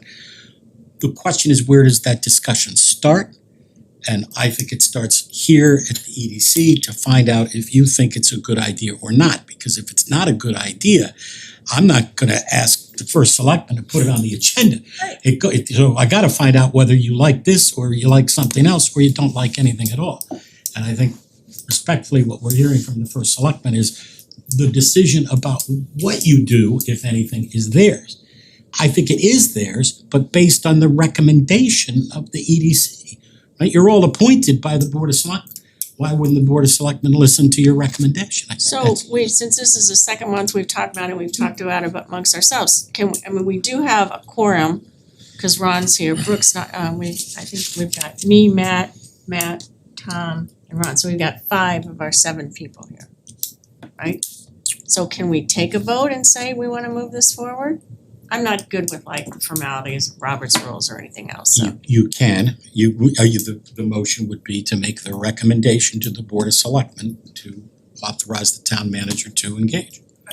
I Would it be a positive referral? Yeah. Be technical, not a recommendation? but a positive referral based on what? Are we gonna get a document that explains the process? Sure. I mean, that's what Yeah. I want, is Yeah, a proposal, this is the outcomes that we expect from each businesses, this is what we plan to cover with each businesses to show the benefit of doing that work. And that's what I think, you can weigh in, but I we would have an think that outline. would be. What? If I could, why won't we do a survey monkey? It sounds like you're doing a survey. No, If I it's much, a survey monkey, you sit at your desk, you're not engaging, you're not interacting, it's a face-to-face interacting to really hear what someone has to say, not only hear what they have to say in front of you, but also know that you're interacting with them, it's a two-way interaction, it's not a survey monkey thing. Okay, and somehow you're gonna disconnect from Chamber of Commerce and selling membership is not gonna be a component of this. I mean, not to be the devil's advocate, but there is a slight conflict, Ray. You know, if we could hire just Ray, I'm gung ho. But in your position, is there a clear cut? These are chamber members, the list that I submitted. I have nothing, chamber has nothing to gain. Shouldn't you do that as a chamber? No, Well, because there's this is a set of questions. I'm not only sure. these are You are EDC that questions. I am, These You are said not to be, but But you it's are in being. spirit. These are EDC questions that we wanna answer to help promote our goal. Yes, he's the Of just chamber members. well, I don't know if all these lists of people, I don't know, I don't have an exact list of everybody in the chamber. Most of them are chamber members, I would assume, I don't know if Ethel Walker School's a chamber member They or are. not. But I mean, most folks in town are. I mean, I couldn't go to everyone who's not a chamber member and give you an accurate representation to the depth and level But that it we really would. doesn't matter if they're chamber members or not, he's there, I mean, we're all professionals, like I said, I'm not there, I work for CV Media, I'm not there to That's why we volunteer though. I know. It used to be what EDC did for free, so that's one of my, I think I think I speak for the group, it's our opinion to have a independent person such as Ray who has a name, he is somebody in the community. We want people that are strong business owners who want to talk to someone who's not an intern, they wanna talk to someone who's also a strong component in the business world, which Ray is. But he is, I think most adults are, if you say, I'm not here to sell whatever charity I'm involved in, I'm here to talk about EDC, I think people can, and we want your opinion. I think most people are professional enough to say, this is the act, this is the rule, he's been hired by EDC or the town or however you wanna focus it. He's not, yes, he is Ray with the Simsbury Chamber, for some people might not even know that, but he is, that's not what we're there to talk about. We're not there to talk about Simsbury Chamber memberships or anything else. Steve, if I may maybe just put it in a different way, and speaking just for myself, if we did this, Ray becomes an emissary for the EDC. He's out there He's already a talking to people. liaison. And I would love to go with you. I mean, I think of myself and I'm a pretty outgoing person. I could walk into a business, have a conversation, but I'd love to go with somebody that has that door opening abilities, the Chamber of Commerce, Ray Legan, and I'm introducing you to whoever it is, as Charmaine said, who's going. So I don't see you going on these by yourself. I see you going as a representative of EDC with others. We don't have our own economic development department in town government. We're too small a municipality to have. As it stands now, we've outsourced that largely to Main Street. And if this was to be approved, it would fold in some additional help from the Chamber of Commerce. It's just folding a little bit of help, another partner. The key for this group, I think, is, do you wanna do that? Work with Ray. Do you wanna contract with Ray? If you do, what would he do? Because to Wendy's point, we need to give the Board of Selectmen this proposal with the answers to their questions so that they can approve it. So nobody's saying that the Board of Selectmen doesn't have the authority to approve it or deny it. But we're not gonna take it to them if the EDC doesn't want to do this. Does that make Yeah, sense? and so that's why since we have a quorum, I mean, we have an outline, but before we put together something incredibly even more detailed and take any more time, it's if we as the, voting members can say yes or no so that we can take the next steps. So I don't know the exact words to say to that. It's a positive referral. A It's motion if for a a motion, positive referral. a motion for a positive referral for our 5 members that are here. We can take them up. Can I ask a question before? So is your plan to write a report that would come back to this committee and go back to the Board of Selectmen? There's gonna be like a product that you're gonna Yeah, that's what I was produce. saying before. We wouldn't wait till all 15 people were interviewed. We'd maybe after the first 5 do some sort of summary to make sure we're running in the right direction, or maybe we need to tweak some of the questions, or until you start, you don't know. You can guess what hot buttons are, but when you're in any type of face-to-face survey, you could guess what the hot buttons are, and some stuff you're not expecting might pop up, so which could be good. I'd love to have you talk to some of the businesses that left town. And if this is approved and the Board of Selectmen and Board of Finance buy in, then we can work on the specific questions and maybe fine tune the list, cause I don't know that I would pick those per se, Yeah, it was right? just an And some big example very good- list. But I'd be interested to know why people leave. And kind Sherry, of- while I understand, think you have to pivot, my guess is, and I agree with Wendy, you'd want some kind of product. Do you know what I mean? Like, Yeah. so it might not necessarily look the way we think right now, but okay. So you're asking for a motion from. Can I ask a question before we do that? Since all the stakeholders are in the room, is it fair to say that this project, whatever version of it, would be executed by the EDC and not, contracted out? Well, it's executed by the EDC, but we're paying a third party Right. to. Well, I mean, I'm Run just it. going back to your comment, reading between the lines. I mean, we volunteered for these positions. I mean, it may have to be some scaled down version of this, but is that kind of the expectation that the EDC would execute this internally with we have a couple open spots now, so we're kind of short staffed, but To with me, the 4, potentially 6 folks that, we should have. I don't see it getting done that way. I mean, Yeah, I'm that's the what we chair. did before. Yeah. We did that before, and the town manager went to those meetings. I We had went a to a lot of group, the I went to meetings. some. George went to a lot of the meetings, I remember. I think what we're doing now is just trying to say, we have a professional could really streamline that process, make it more effective, and develop a program and a result with our help. With a coordinated effort, Yeah, that's what I with think a we're trying to say. coordinated goal. That's just basic. I'd say the referral is that, if that's enough. So, do we just take a vote? You need a motion. A motion, a second, and then a vote. Second, sure. Who moved it? Just for the minutes. Who's making the motion? Original motion, me? Well, let's not have the chair make the motion. Okay. Yeah, I think, How about well, no, you stated it well. Yes. Forgot what he said. No, I think the idea is that the 7,500 would go to support the EDC in their efforts to reach out to a group of companies with the professional help of Ray.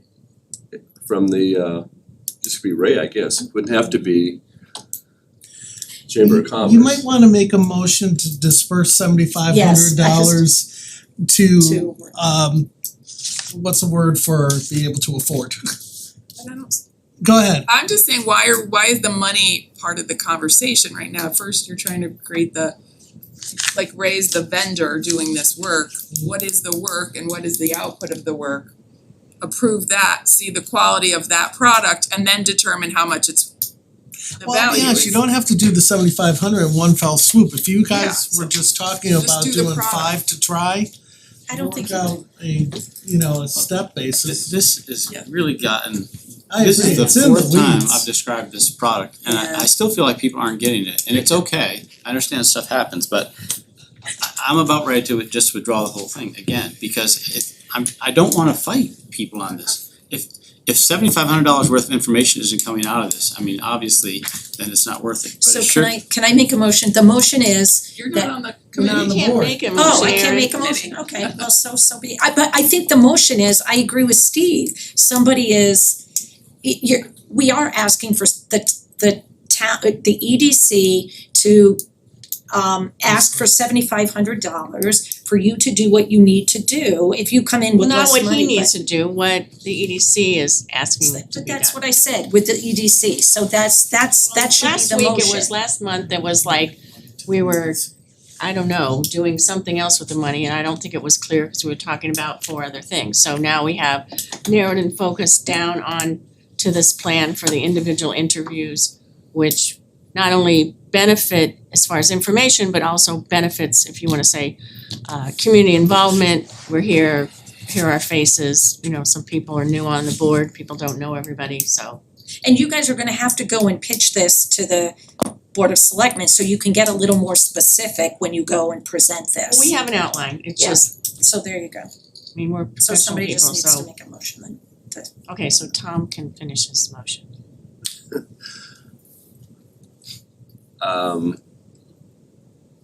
Recommendation to the, is it a recommendation or a what? What'd you call it? A positive referral Positive referral to the Board of Selectmen to for the disperse funds. for the EDC to actively go out and interview and listen to companies in Simsbury and get with the help of Ray from the Chamber of Commerce. Is that enough? You gotta ask for funds to be Yeah. dispersed. Well, I if thought they're everyone gonna be didn't wanna say the dispersed. fund. No, I think you need to Okay. say the funds personally, but I can't. For 75. With the estimated cost of $7,500.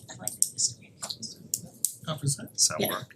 Someone's gotta second it, I'll second. You have to- The other Matt, okay. and now you gotta call for a vote not to say it. Recording this, right? We got the minutes. Simsbury Community Media is. So I will call for a vote, we have a quorum, so do we just say our names or raise our hands or? Raise your hands. All in favor? Any opposed? So all 5 Aye members. remotely. He put his thumb up, He did? He did, Yeah, Yeah. he said aye. it's unanimous. okay, so all Just say 5 motion members carries. present said yes. Okay. All right. So next up, we have the C. Simsbury. I had one other Oh. thing, I just wanna show the new books came in, the Granby Simsbury photo coffee table books came in. So if anybody's looking for a holiday present or a wedding present or something, they're $35 each plus tax, $37 for beautiful, I'll pass one out. Take a look at it. They're really nice, I just went through it. We have them at the library. There are some at the library, yes. It's the Simsbury thing, cause I have to go. Okay, well think that's it's next. Franklin, No, Franklin. not that I'm on the committee, I'm in this year, but. Franklin, you want me to set it up for Yeah, you for a please. second? And I'll just make an introduction. Okay, Ron, can you hear us? Yes, and I can see Simsbury. Oh, is this? Okay. That's bad spelling. See, no, that's correct spelling, Ron, thank you, and thank you everyone, my name's Franklin, I'm gonna be sitting here, I'm just gonna introduce this, I'll be sitting here, please keep your eyes on the projector in the presentation, Kate, if you would like to move it to see it better, whatever you need to do, but just, I'm in the background, I'm the narrator, please follow the presentation. This is the C. Simsbury concept for the Economic Development Commission, so. Greetings, esteemed colleagues and members of the EDC. I'd like to begin with one question, and that question is, what is Simsbury known for? Is it our landscape and our environment? Sorry, Ron, I'm just gonna minimize you for presentation effect.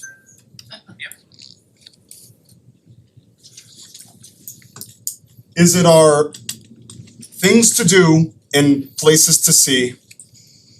Is Simsbury known for places to eat and drink? Known for our legacy, historical and militaristic significance? Our religious and educational institutions? Or perhaps our businesses, large, small, and medium? Trick question. It's actually all the above. The issue is, how do we show all that without overwhelming the residents and visitors to our website? To incorporate what I just described all on our government website is a lot. In an effort to more effectively incorporate technology, make the resident and visitor experience more efficient, and distinguish ourselves from our peer communities, we should separate business from pleasure.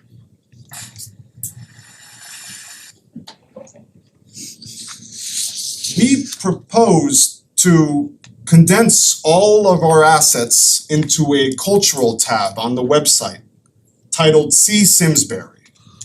Think of this as transforming the visit page into everything that's not under our government purview. We could tweak and reorganize the website, but that doesn't solve the root problem that we have too much information to share. Residents and visitors don't want to spend all day combing our website.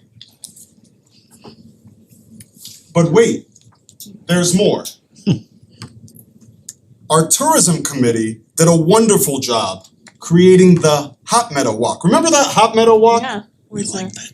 This used to be a self-guided audio tour where visitors would call a phone number and learn about Hot Meadow Street, visit places all across Main Street, and call a dedicated phone line and learn about what each location represented in their history. An innovative idea, but sadly one that has not evolved with the times and has since been neglected. Let's bring it back, but make it better. What about a See Simsbury walking tour? They're separate ideas, but by combining them, See Simsbury could be your one-stop shop for everything tourism, cultural, arts, business, food, anything you can imagine, incorporating our beautiful town. We can integrate maps, artificial intelligence, weather information, relevant town news, and other language accessibilities to tailor their unique visit to Simsbury. I'd like to ask everybody one question. Who here has a smartphone? Raise your hand if you have a smartphone. Let the minutes reflect that's pretty much unanimous. Even the little girl in the back is raising her hand. So how about an app? Oh, yeah. We started this presentation talking about a website. What's the most modern, efficient way that people digest information? It's through their phone. People aren't scavenging websites. Newport does it. Why can't we? So if you download the Newport Mansions app, you get an interactive experience. You get to see all these mansions, information pertaining to the mansions, maps, there's language accessibility, and these are just buildings. Who's to say Simsbury can't do this and do it better?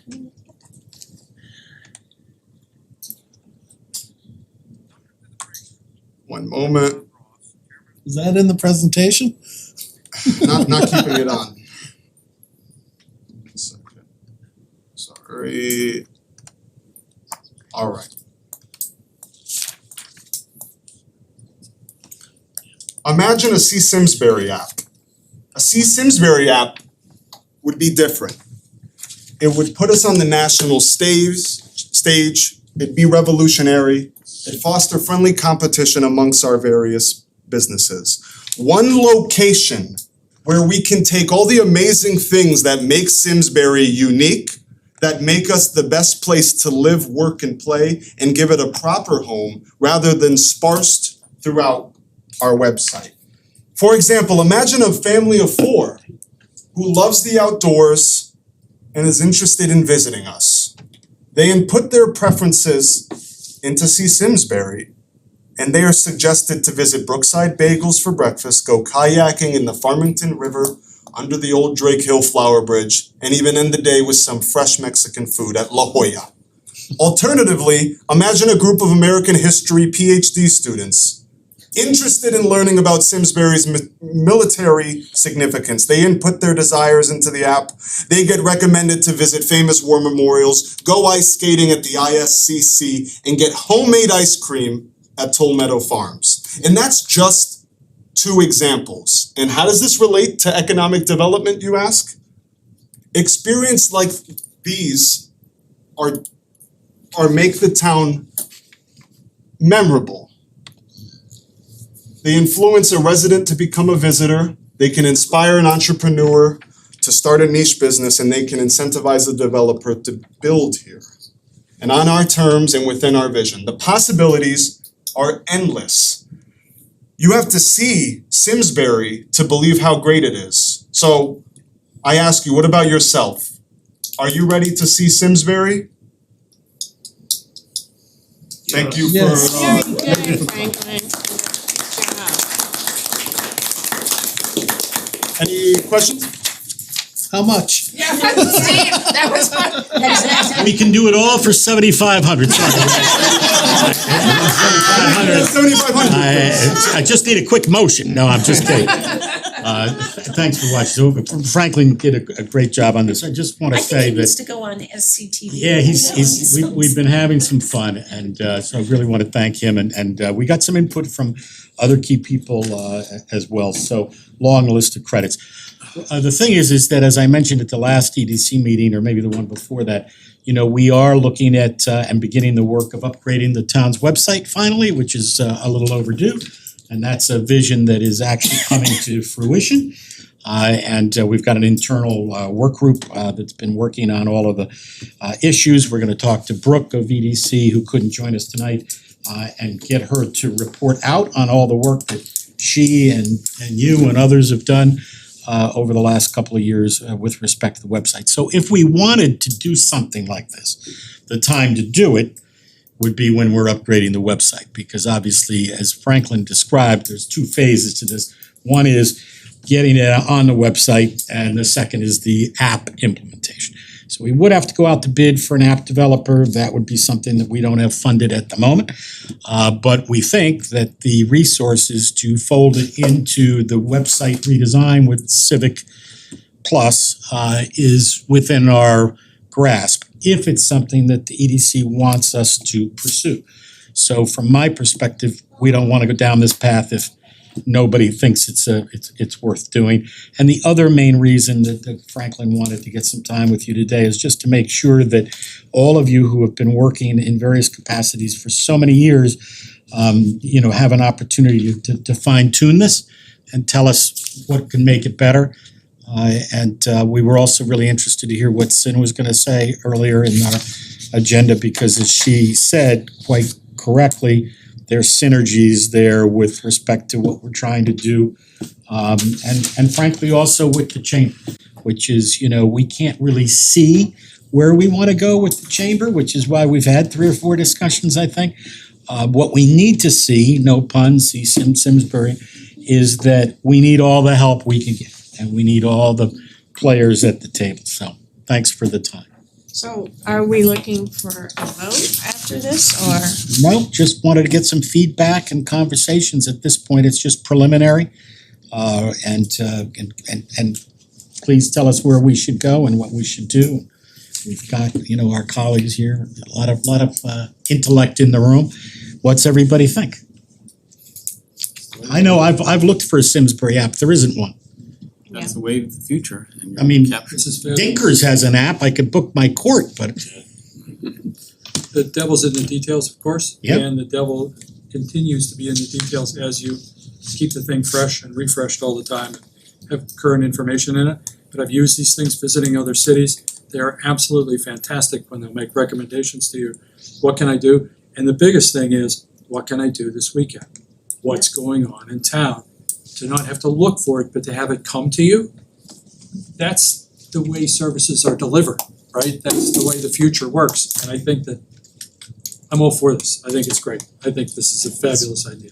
I think after being on tourism for 10 plus years, which, it's a great way to roll that into everything else. I mean, it helps with tourism, it helps with economic development, it helps get new people here. And it is the way of the future, I mean.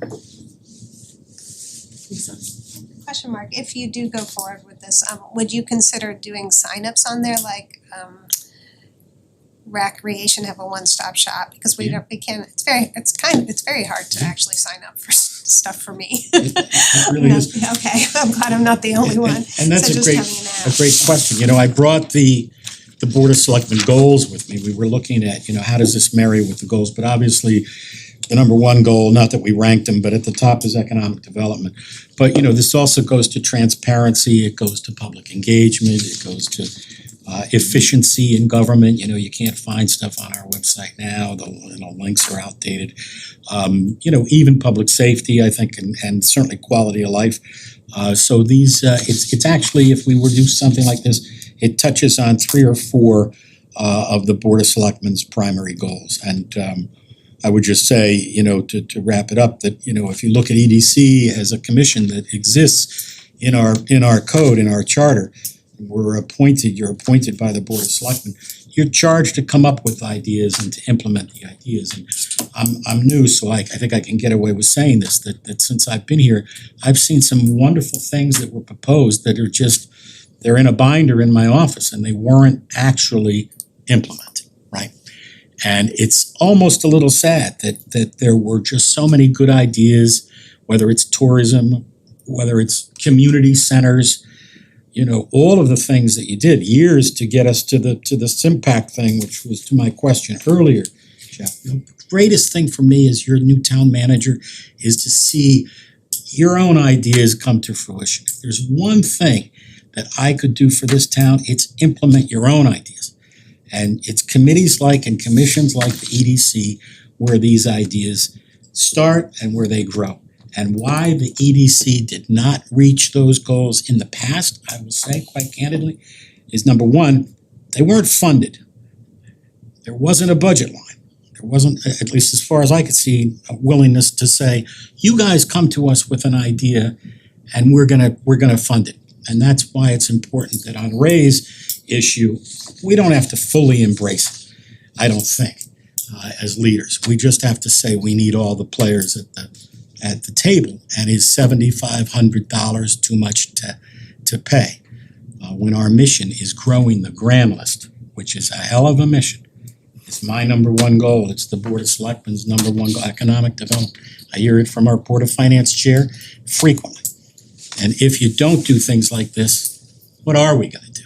So that's my opinion. Do you have to do an RFP to get? For the app, we For the do, app thing, you'd have to but do not an for the website. So we Right. could get everything in one place with current resources. But you would have to do an RFP for the app For the potentially. app, we would have to be, we can be a competitor. Which the Board of Selectmen would do, okay. Yeah, and we don't know how much that'll cost. We didn't even price it out. If there is an interest, then we'll stop what we're doing. I will say it would be in line with some of the things that with our P O C D about economic development and so on and so forth, so it would be in line with that. And we want to engage with other people within town government too. Our library director couldn't be with us today, but obviously getting Sin's team and Lisa Maselli and others, there's George who left, had to leave. You know, we've got to build out the capacity and the resources to do this. That's why we when we went to the Board of Selectmen and the Board of Finance this year, my first budget, $100,000 for economic development. Can I have to go. Well, I can't stay for the liaison. I do wanna make a couple comments. Franklin, that was a great presentation, a great PowerPoint, great concept, love it. Great success from the University of Connecticut School of Public Policy. I do wanna say, as a member of the Board of Selectmen and Steve and we are accountable for all the dollars that the town spends, and it's taxpayer dollars that will have to pay for this. And so that's where the metal hits the road, is that the expression? Is what is it gonna be? The rubber. We don't want metal. It's the road. Muffler's falling. Pick the color.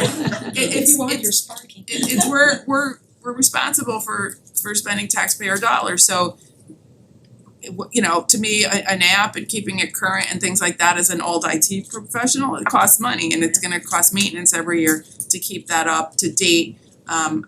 Granted, the website is one of our top priorities, cause there's so much crap out there that's outdated that needs to be moved somewhere else.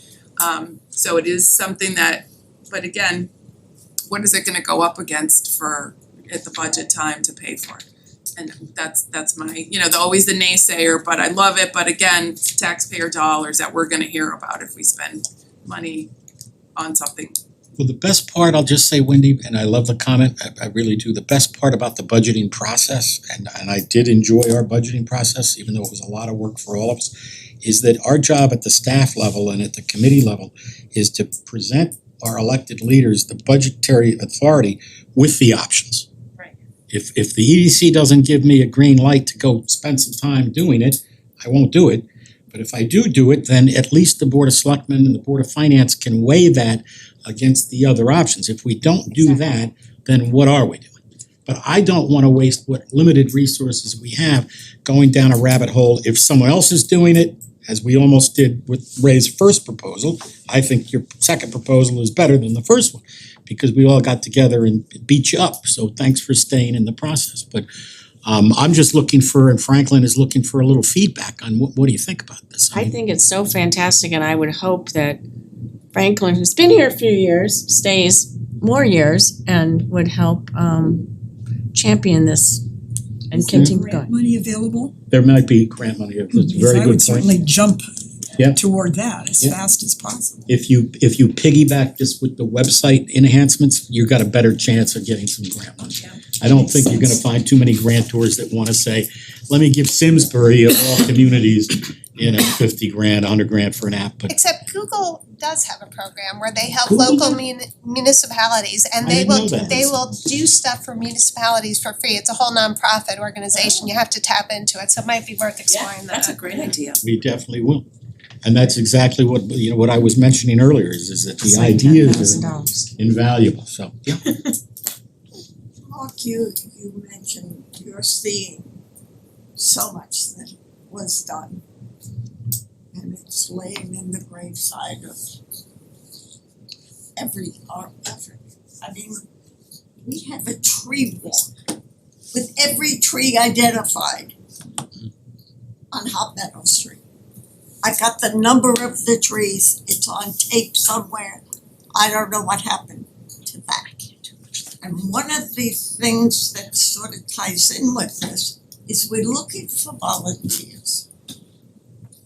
And the volunteers get a little discouraged because we volunteer, we make recommendations, we have the charrette, and then we go to zoning or planning or implementation, and it dies. So after a while, the volunteers begin to say, I did my piece. I would have said about the website even a few years ago, so a lot of people don't use this. Especially since COVID, this becomes, I don't care if you're 87 like I am, or you're 8 or 4. They've got this in their hands. And so if we don't have something that I can hit a button and get it, I'm not gonna be coming to Simsbury. So it's important, and that's just as a old timer. Jeff? And also depending on how many apps, depending on how big of an audience you have, would not be unheard of to pay for the spots that are on. Yeah. To pay for how quickly you're gonna come up in the search, to pay for how often your restaurant shows up. Does my Saturday event show up? Does somebody else's Saturday event show up? It would not be unusual to have some kind of scale with it as well. For maintenance, because these things don't maintain themselves. They cost over time. It's the keeping up with it that's you're It's the keeping up absolutely with right. it that costs you. It's not the initial output, it's the keeping up with it over time. And most people understand, this is like buying a newspaper ad. Except it's not going out of business. It has more than, a couple thousand subscribers. Yeah, it depends on how many subscribers you have, then it starts to have value. Steve, do you think this overlaps or fits any synergies with what Main Street's doing that you know? No, it's totally different. Totally different? Main Street's, You don't wanna duplicate what anybody right, else is. that is aimed at bringing businesses to town or relocating within town. This is aimed, in my opinion, as residential, whereas that is aimed at commercial. So, no, there's no overlap because they're two distinct. A little Simsbury CT, which highlights activities in town. That's on the Simsbury Main Street. I think he was talking about the new website That you're doing. that lists the places available to rent, buy, and you can also list your business for sale. However, talk about the kiss of death. List your business for sale, but each his own, it's all good. Well, while you're here, Jeff, and before you run, my background, like yours, is in the arts. I grew up in the arts, and so I can tell you that leveraging arts and culture for economic development is something that I'm personally very interested in, and we're glad that the Performing Arts Center in the Meadows is finally moving forward. It's a great project. Yeah. The only thing I disagreed with you about is you said it wasn't a sexy project. I mean, I like it. Well, flush toilets are a big deal. Yeah, they are. It's a major, A really and to have them there for the, because one of the things Steve Mitchell and all those guys talk about this bike trail and the walking trail and how successful that's been and how many people, how much Yeah, traffic you it's get on huge. that. To have permanent outward facing bathrooms on that site, that distinguishes us from so many other towns, from so many other locations, that we can be that spot, we can be that place where people say, yeah, well, I'm gonna make sure that part of my trip is through Simsbury because it's not just a bathroom, it's a welcome mat, right? It's saying that we think about you in this town. So it's very exciting stuff. I love this idea. Thank you. I'm gonna excuse myself. Yeah. Thank you Yeah, very I much. have you, to, Jeff. Thanks for coming. I know, for me, after 2 hours. Yeah, you were all the Hey time. Jeff, so we get I pooped here stickers? You're on TV, Steve. Do you, Oh, never mind. do you want us to give quick Ken, since before, I just wanna ask for a consensus. It sounds like everybody's positive, but just a consensus. Do we wanna, I don't think we need to take a vote.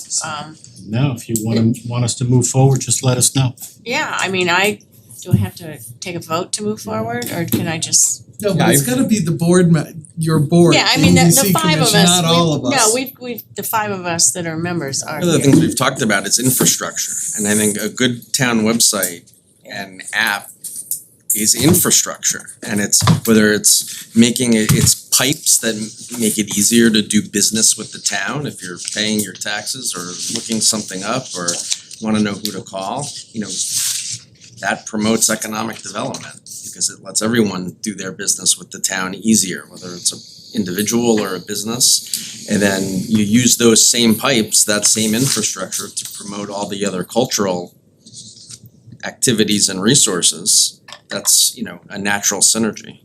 And I do think there should be some kind of revenue generating component in it as well, whether there's sponsorships or anything, because you would- that infrastructure has to be maintained, and if it's just a one-time thing, it'll be outdated very quickly. For someone who works in the field of advertising, digital advertising, your apps have ads on them, so, you just have to get that all put together. And Ron, can you hear us, Ron? Are you? Yeah. Okay, So I guess my comment is, I think it's a great concept. The content part of it is probably the biggest. Also the main maintenance of it. But the execution of the technical part is very important. From the standpoint, I've seen apps, if it's something you have to download on your phone, I think a lot of people are reluctant to do that because their phone just get gobbed up with that kind of stuff. I don't know if it could be executable files from a website or something. I guess my point is the technical part of how this would actually work to present the content is very important, and we have to make sure that whatever we select to do that, if we perceive that this is within reach of the dollar that we're required to spend on it. And I guess also to the point of maintenance, that should be part of the thought process. What's the cost of that going to be, and is the town willing to provide the money to do that on a regular basis. Otherwise, as everybody's already said, it dies quickly because it gets outdated within weeks. But the concept of it, you're good with the concept of Yeah, having, we go with the concept, yeah, just, I think those considerations have to be part of it. we don't have this, the plan yet, it's just a concept. If all of us on the committee are okay with the concept of it to move forward. Aye. Okay. Good. Matt, Yes. yes? Huh? How do you move forward? We'd have to start some pricing and get with I our agree. tech people. Yeah. We don't wanna disturb the progress that we're making towards the website redesign. Yep. We've got a funding request, for that as well that's coming up, so it's we gotta start looking at what our needs are. To Wendy's point, we wanna make sure that it's I think the concept's affordable. Great. Yep. I'd say yes. So can I say the Economic Development Commission has agreed? Sure. Do we have to vote? No. Okay. Everybody's in agreement of the concept of it. Right. Obviously, you've gotta have the background details. So we can continue our efforts Yes. and we have some sense of what you're looking for. So thank you very much for that. We appreciate everybody's being here to hear that, and thank you, Franklin, good job. Good job, Really Franklin. good, appreciate it. Franklin? Okay, so next up, I know we've only got a few things here left, but Steve, do you have any update that you wanna add to? There's been there's no conduit at this point to talk about. I imagine next time I will very much have something from the Board of Selectmen, but at this time I have nothing for the EDC.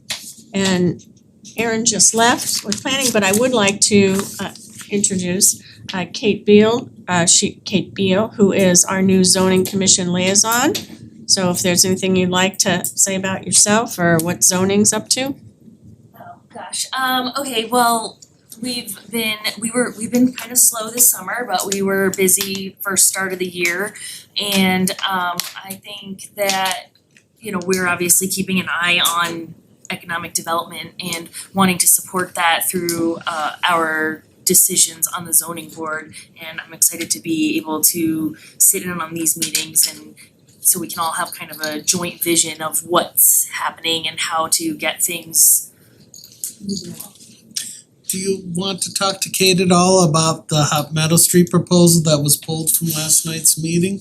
Cause that will feature retail space. I was on a plane all last night. Welcome home. I mean, I do remember it obviously from when we saw Yeah, we it turned- on Don't on point at the me. design review board as Yeah. well, so I'm somewhat familiar with the project. I'm not sure where all of the steps have taken it to this point, but I have a general sense of it. But we can save that for another day if you want. Woo-hoo. Good. Alright, and then, so we're off with the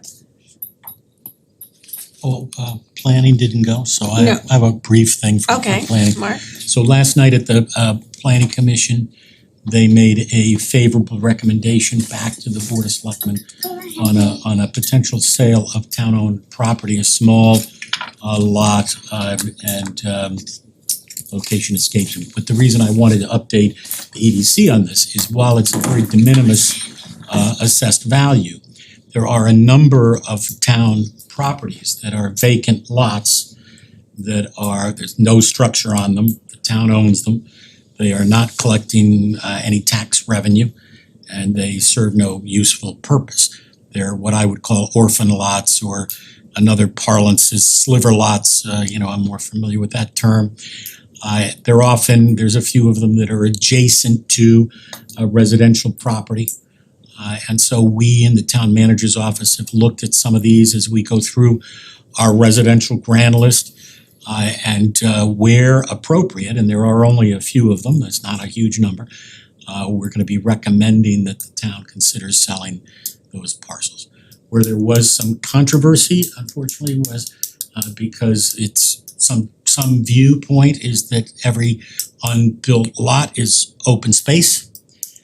I don't personally share that view, but some people have that view. So the reason I bring it up here is because as small as one is, 10 or 15 of these things, you get them back on the grand list, that's important. I'm reminded of what we were told during the budget season where every expense, even if it's a very small expense, we say, well, we need this $7,500 and it costs taxpayers based on the average value of their residential property, costs them all of about $2 a year, and we make the case to approve that $7,500 just by way of example.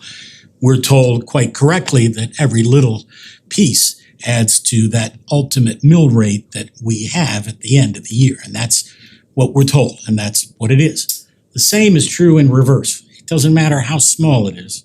When you're trying to build your grand list, you don't say, well, this is too small. So there are a number of properties that we'll be presenting to the Board of Selectmen. The reason that I mention it here is because we need all the help we can get. Economic development is the business of everybody in town. Growing the grand list is the business of everybody in town.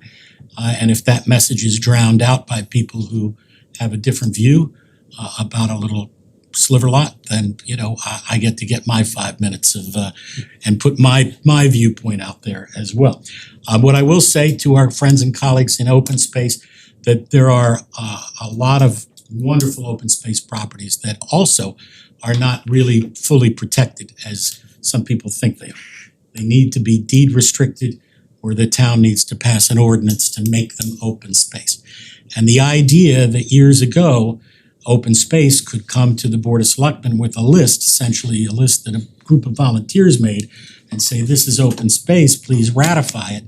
Well, that's all well and good, but it doesn't protect that in the way that folks might have thought that it did. It certainly didn't put a deed restriction on them. So I think where that's important, and I'll be talking at open space, I hope, to give them a little bit more background on what our goals are here. We want to help preserve open space, and that's our goal as well. But you need to protect it properly. And so thanks for that 4 minutes. As I said, there's less than a dozen of these. But last night, planning voted unanimously to send it back to the Board of Selectmen. So it'll be going through the rest of the process, and we'll see what happens. It's kind of the test case, because if this one doesn't get through, none of the others are going forward. We picked probably the poster child for something that should be merged.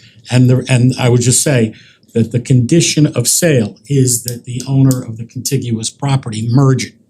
So it will remain unbuildable. It will not have something built on it. It remains open.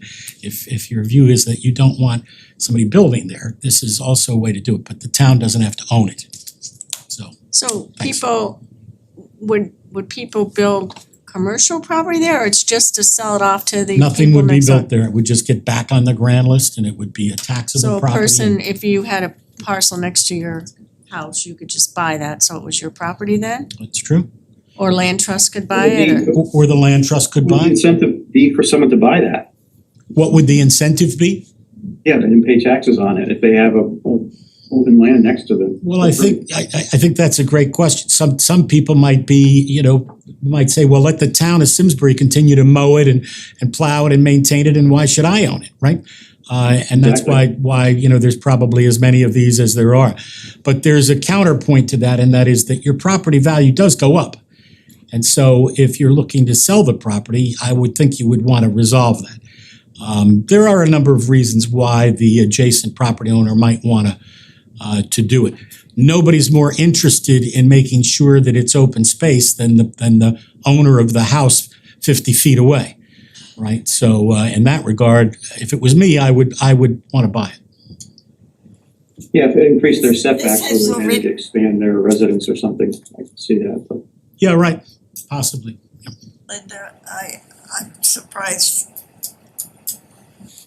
The finance committee, Lisa. Lisa, has already been through this. I've read your report.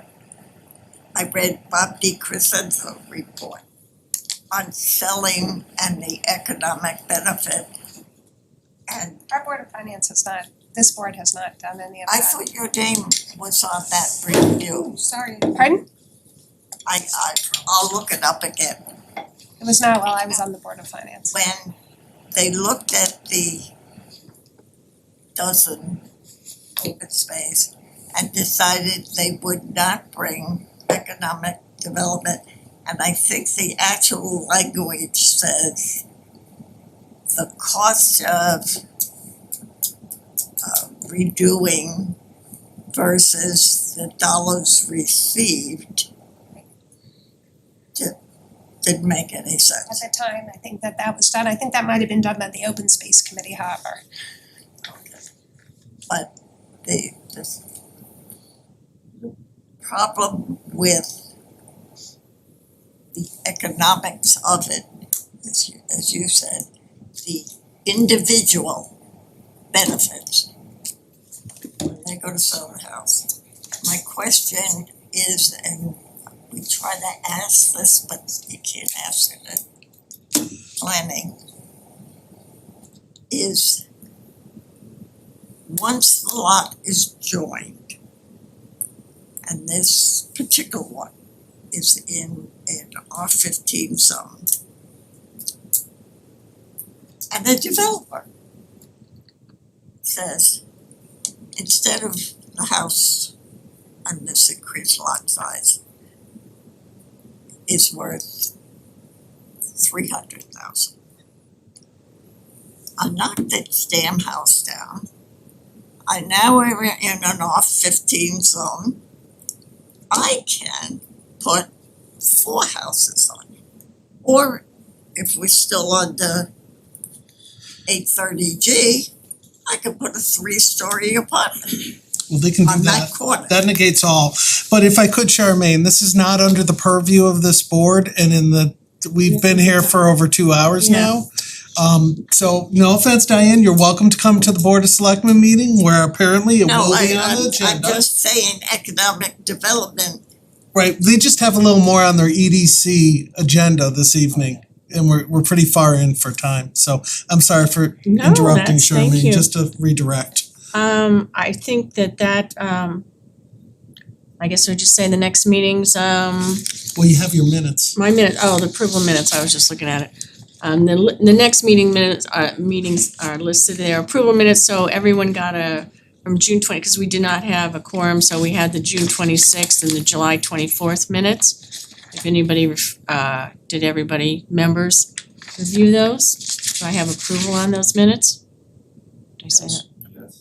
So do I have to do them one by one? You do a motion, then a second, then you ask for a vote. Okay.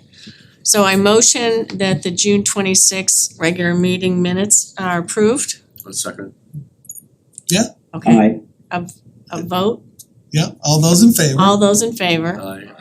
and it's unanimous, so and it's you can stop unanimous. there. Okay. So do I have to do it for the July one too? We have June and July. Yeah, you do, Okay. honestly. So then also a motion for the July 24th regular meeting minutes to be approved.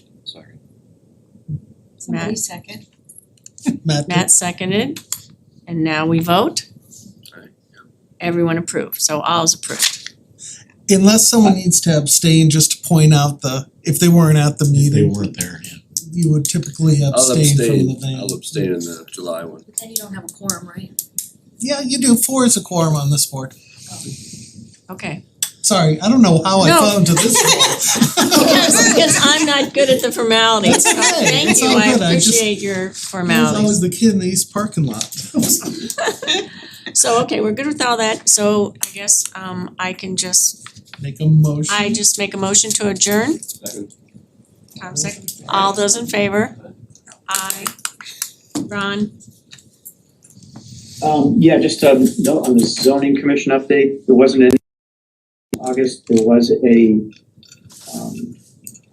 executive meeting for the last one in July, but for September 4th, there's something that's pretty important coming up, a housing strategy and zoning regulations memorandums up there. Probably something people should look at. Proposing to go to some very small lot sizes in town and just so you probably should take a look at it. It's could have big impact on the town's housing stuff. That's September 4th, did you say? Yes. September 4th. Yep. Okay, so noted. So now I will once again Yeah. motion to adjourn. Second. All in favor? Aye. Aye, Aye. approved.